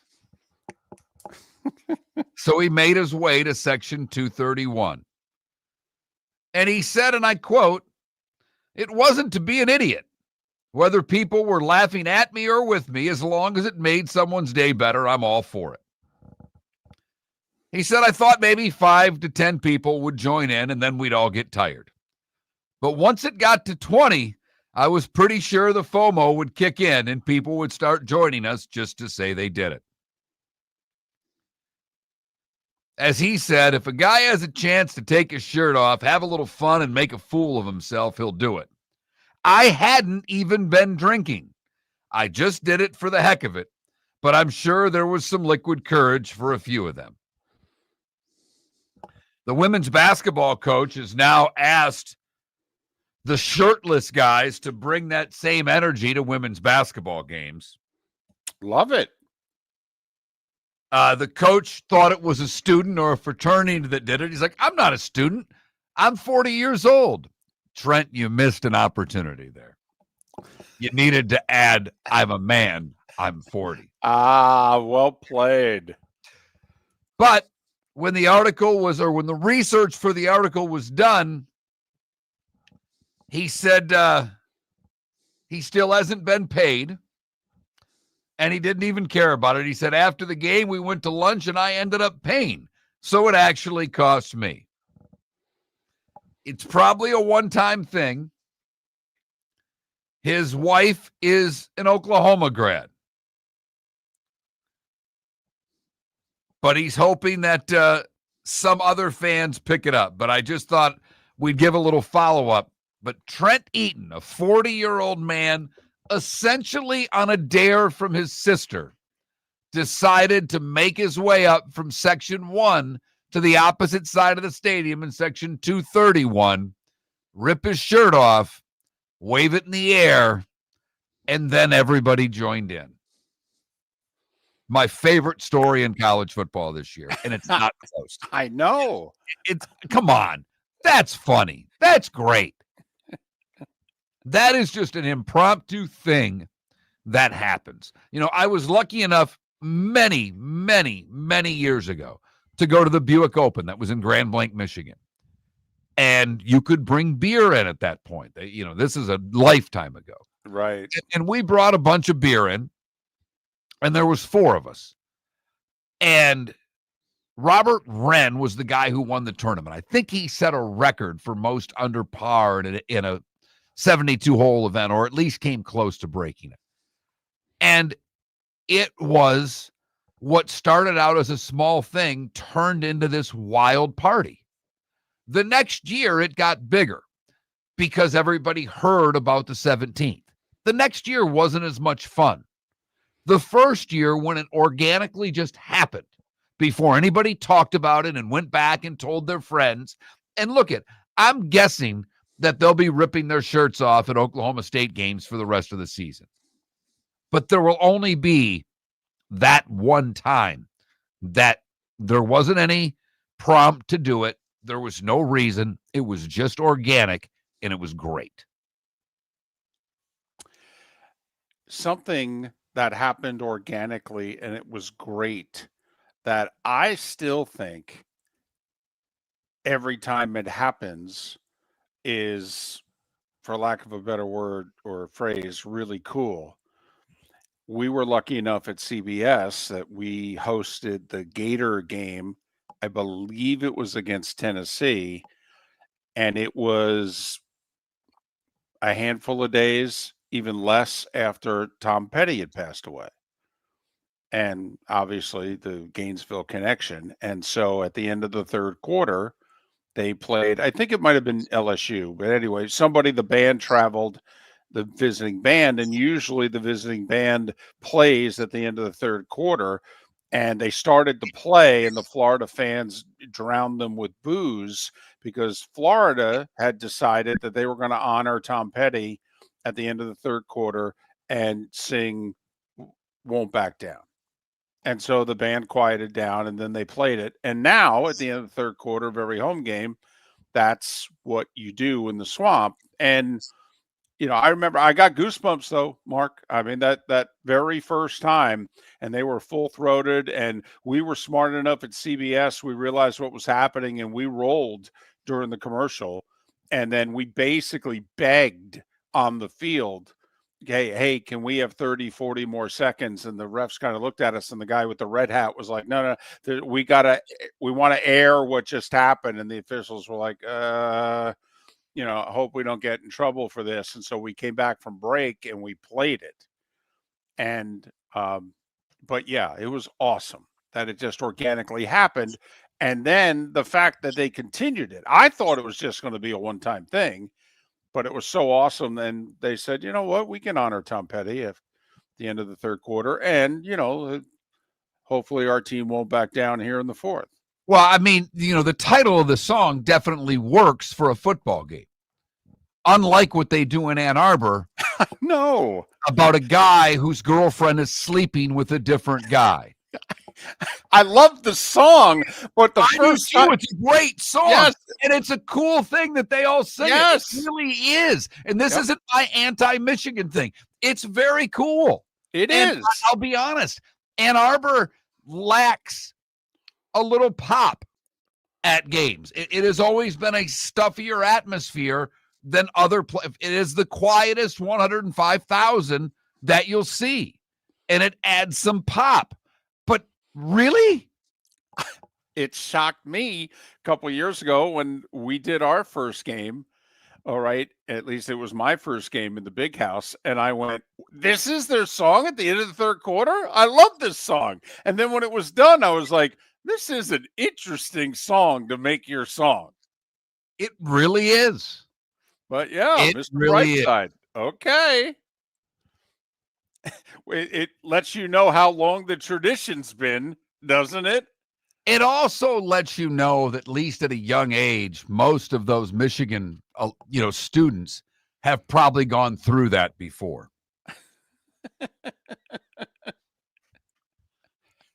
There was some Bronco or Chippewa or Spartan that probably took their girlfriend from them because they were studying so they could get into Michigan. The good, the bad, and the ugly. Today was a day when. That's next on Miller and Moulton. The Nolan family has been dedicated to protecting local families. Nolan Family Insurance is a second-generation independent agency that specializes in home, flood, auto, and boat insurance. They take the time needed to explain your coverage options and answer your questions so you can make an informed decision that's right for you. If you're looking for an agency that treats you like family, call 941-639-1122 or go to nolanagency.com. That's 941-639-1122 or nolanagency.com. Let's talk the big differences between Floormeisters and the big box store that sells flooring. Floormeisters is family owned. They do flooring, not doors, nuts and bolts, or weed killer. They specialize in it. They know it.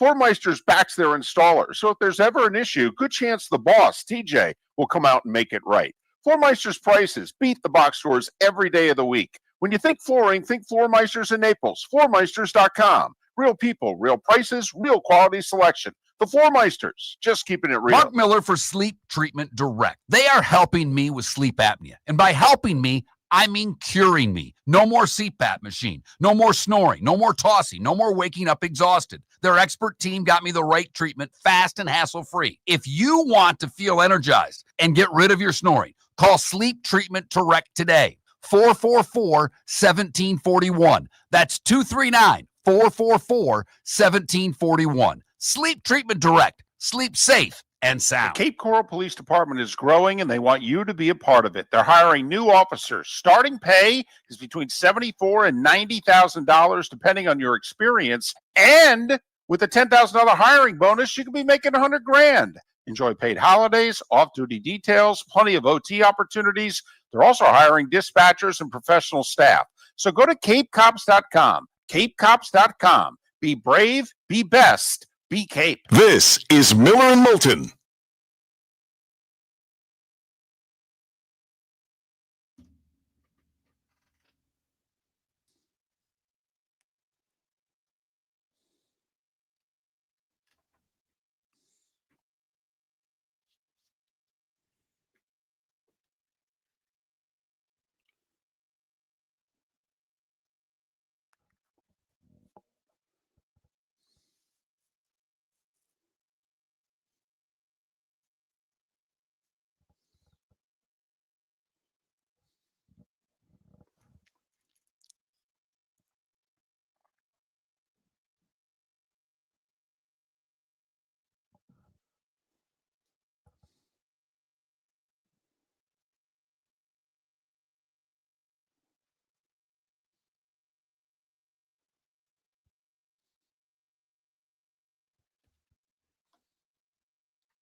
Yeah, Michael, because Michigan's not the only place where I've heard it. Yes. But Michigan was first. Yes.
I want to say, Robes, I'm just waiting to see when they do it at the next Oklahoma State game, if any women jump up there and go shirtless. And maybe just keep the bras on so they don't get in trouble. But you got to think there's a co-ed that's going to join the group. Just saying. Could see a sorority.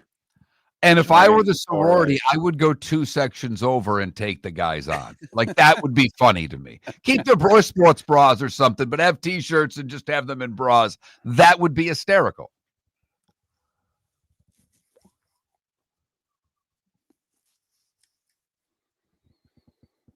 I saw that Clay Travis clip again from CNN. I believe in 2 things. That woman is beside herself. I've said it on my show for years. I believe in...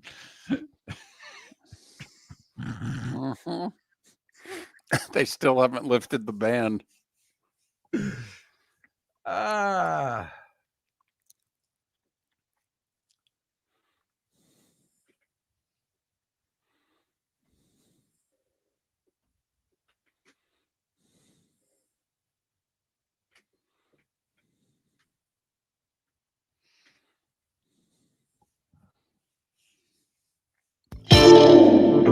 Welcome to the bonus hour, brought to you by Jason and Todd at the Diamond District. And now, here's Mark Miller and David Moulton. 22 minutes until we're out of here. Miller and Moulton, millerandmoulton.com, Miller_Moulton on X. If you missed Pat Kirwan and Matt Baker on the show previously, go to millerandmoulton.com and download what you missed. Seth Everett, Bud Elliott, Chris Perkins to join us on the show tomorrow. Mark, before you do your thing, I don't know if it's breaking news. How about a developing situation? Okay. I have no sound for either, so fire away. Amanda Kristovich from Front Office Sports, who has been a frequent guest on the show, just posted 6 minutes ago. Officials from USC and Michigan will be having a meeting later today to discuss the Big Ten's proposed investment from a California pension fund. Can confirm that officials from those 2 schools have major concerns, and that was first reported by Yahoo. So, because there was a report a few days ago that the Big Ten was inching closer to this private, investment money. And so Yahoo and now Front Office Sports saying that the report a week or so ago was Ohio State and Michigan had the concerns. Now it's interesting that apparently the 2 schools with the biggest concerns are USC and Michigan. It's that time again, nearing the end, but not quite there yet. Here's Mark Miller with Today Was the Day When. I mean, they just don't have enough money in the Big Ten, David. Right. I mean, they just don't have it. I mean, Penn State doesn't have it. Michigan doesn't have it. Ohio State doesn't have it.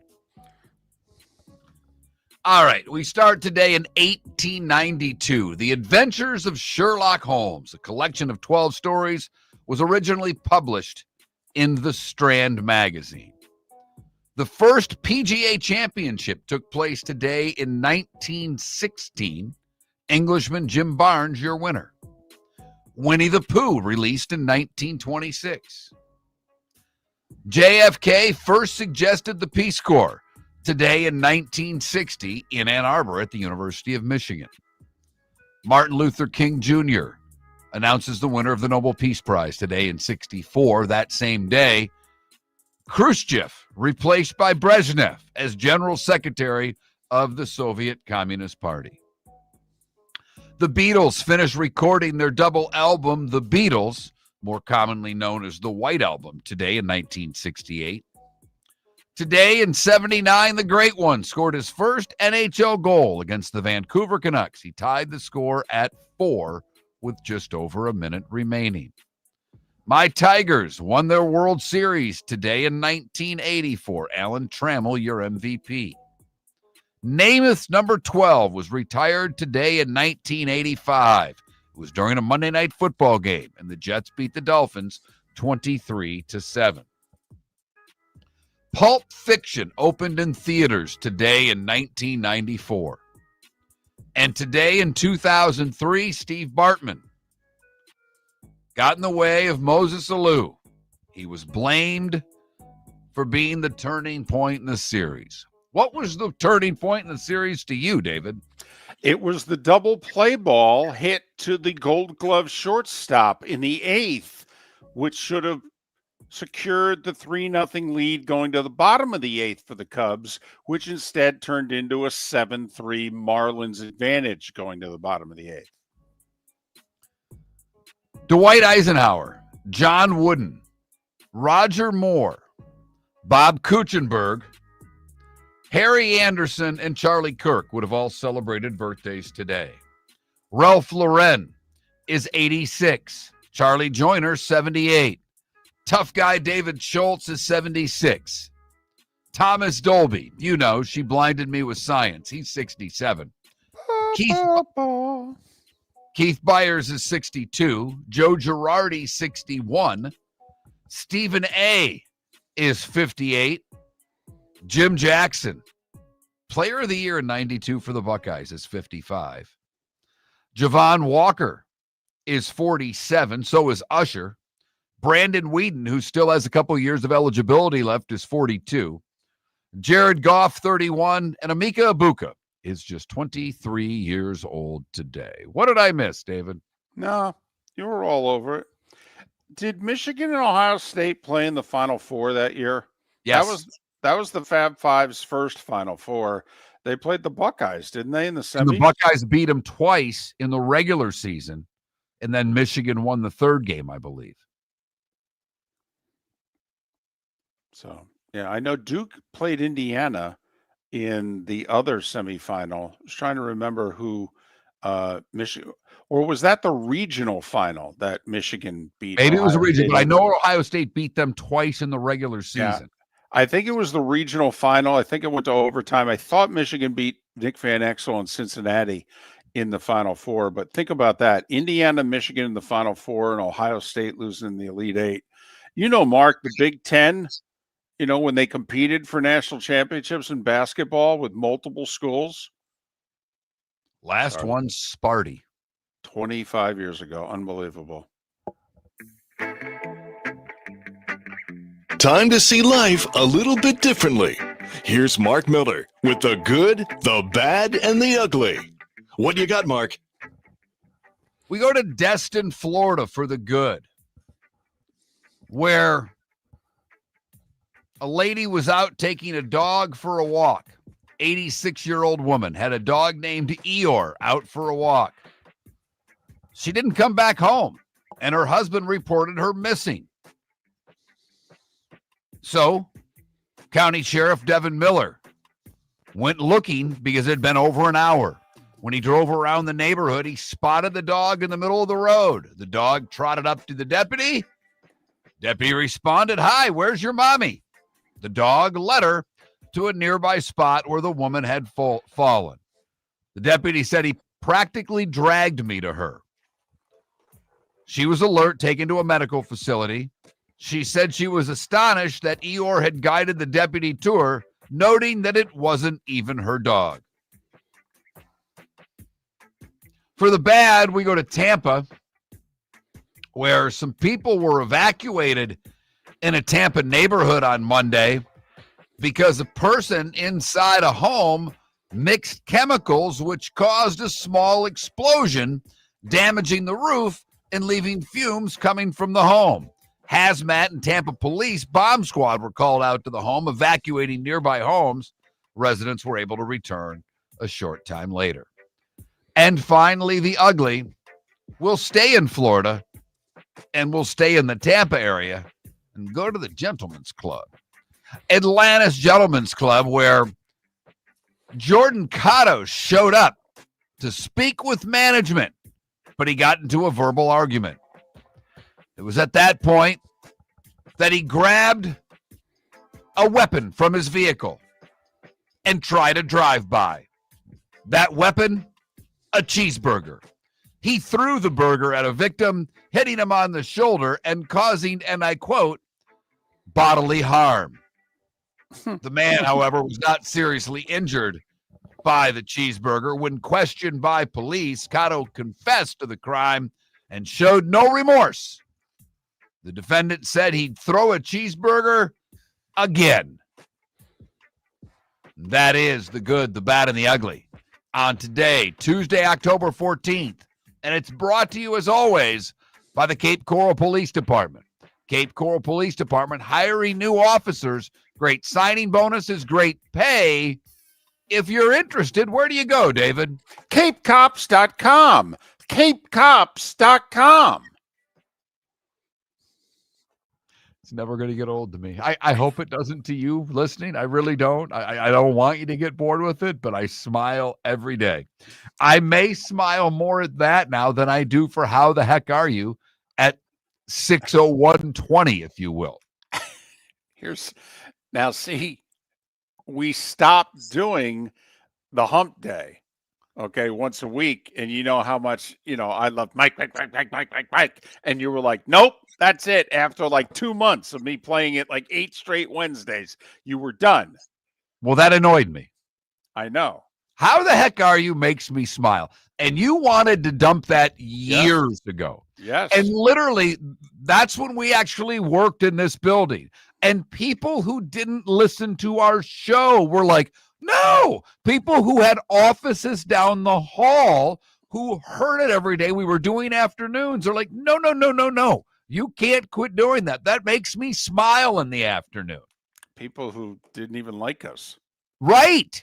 And still don't. Right. I just got a text from a friend who said I was flying home yesterday and I was sitting in the seat and I'm beginning to daydream, and all of a sudden I hear this voice in my head go, CapeCops.com, CapeCops.com. All right, today is day 6. We did not talk about this on day 1. This is day 6 of 49 consecutive days of football. The next day that we have in this country without a football game is the day before Thanksgiving. That's it. Today is day 6 of 49 in a row. We have not 1. We have not 2. We have 3 college football games, and none of them are Maction. No, Maction doesn't get going for a couple more weeks. Right? Maction, I think, is a November thing. Right. 7 o'clock on CBS Sports Network. Give us Liberty hosting New Mexico State. The Flames, a 9.5-point favorite. I'm not sure why. I think they're 2-4. At 7:30 on ESPN2, South Alabama, a 7.5-point favorite, hosting Arkansas State. But at 8 o'clock on ESPNU, FIU on the road at Western Kentucky. Western Kentucky, a 10.5-point favorite. So Only loss for Western Kentucky is against Toledo, usually a power in the MAC. For what it's worth, they're 5-1. So there you have it. Not one, not two, but 3 college football games kicking off at 7, 7:30, and 8 o'clock. Speaking of 8 o'clock, that's when Game 2 of the National League Championship Series gets underway. Yamamoto against Freddie Peralta. Very interesting that Dave Roberts has decided to only have Ohtani pitch once in this series. He literally has said that out loud. Ohtani is not someone they want to come back on 4 days rest. Ohtani is someone that they want to give 5 or 6 days rest, kind of like a college pitcher who pitches once a week. Well, the only way that the Dodgers could have done that was to start Ohtani in Game 2, because then off day, Games 3, 4, and 5, off day. He'd have 5 days rest, and he could come back and pitch Game 6 if needed. So by pitching Yamamoto tonight, the Dodgers are saying that you're only going to get Ohtani once. Does that mean you're going to get Tyler Glasnow twice? Just throwing that out there. Freddie Peralta for the Brewers feels like a must-win, with the Dodgers having won Game 1, 8 o'clock tonight on TBS. By the way, when do we start talking about Ohtani the way we started talking about Aaron Judge in the postseason? The difference is that the Yankees got bounced. The Dodgers keep winning, but it's certainly not because of Ohtani. Didn't his one hit in the playoffs come on the first at-bat of the playoffs? I thought he's 4 for 27. Is that what it is? Okay. In the playoffs. Because remember, this is their third series, but I think he's like 1 for his last 19. Gotcha. But yes, he homered in his first at-bat. He's 4 for 27 in the playoffs. I think in the last 2 series, which is 5 games, he's 1 for 19. 4 for 27. Remember, last year, hurt his shoulder, had a bad playoff. But you're right, Mark. What have the Dodgers not done in the playoffs since he's been with them? Lost. That's everything. And Right. that's basically the cover that he has so far with a lack of postseason success. Bunch of hockey tonight. Double dip on ESPN. You get the Lightning with odds at Washington. Vasilevsky's 0-2 on the year. Do you really think he's losing his first 3 games? Give me the Lightning tonight. And the second game, the Wild and the Stars. What's fascinating is ESPN is giving you the Lightning and the Caps at 7 when Connor McDavid and Edmonton are at Madison Square Garden to face the Rangers. Wow. Good job, ESPN, spicing it up. Hey, we crushed them last week for their opening day lineup. Miller and Moulton. Besides the sales experience at the Diamond District, we offer a litany of other services. Appraisals. We have 2 GIA certified gemologists, full-time, servicing your needs with appraisals. We buy gold, diamonds, gemstones, Rolex watches. Repairs. We have 3 full-time master bench jewelers. A beautiful custom design department so that we can give you one-of-a-kind jewelry. Come see Jason and Todd at the Diamond District. American Paint Supplies, for nearly 30 years, is your one-stop shop for all your coating needs. If you are a designer, a contractor, a professional painter, or a weekend warrior, American Paint Supplies is the place where experts go to get expert solutions. At 6100 Shirley Street in Naples off of Pine Ridge, American Paint Supplies delivers the best solutions with the best products with the best support. Meet Gene and his team today at American Paint Supplies. Call 239-566-2700. That's 566-2700 or online at AmericanPaintSupplies.net. Let's talk the big differences between Floor Meisters and the big box store that sells flooring. Floormeisters is family owned. They do flooring, not doors, nuts and bolts, or weed killer. They specialize in it. They know it. Floormeisters backs their installer, so if there's ever an issue, good chance the boss, TJ, will come out and make it right. Floormeister's prices beat the box stores every day of the week. When you think flooring, think Floormeisters in Naples. Floormeisters.com. Real people, real prices, real quality selection. The Floormeisters, just keeping it real. Your roof is your home's first line of defense. At Pelican Roofing of Florida, Ronnie John and their team bring years of experience to protect what matters most, your family and your business. From residential repairs to large-scale commercial roofing, we deliver honest work, fair pricing, and quality you can trust. An upgrade on your roof can lower your insurance costs. Don't wait for a leak to turn into a disaster. Call the experts at Pelican Roofing today. 1-866-9-PELICAN. That's 1-866-9-PELICAN. Online at pelicanroofingcompany.com. CCC 1332512. When Glass Doctor replaces your windshield, we don't just send you on your way, we send you off protected. Your local Glass Doctor includes the industry's only 12-month windshield protection plan at no extra cost. That means unlimited chip repairs and even a one-time replacement if needed. High-quality service backed by real peace of mind, right here in your neighborhood. Glass Doctor, Glass Doctor.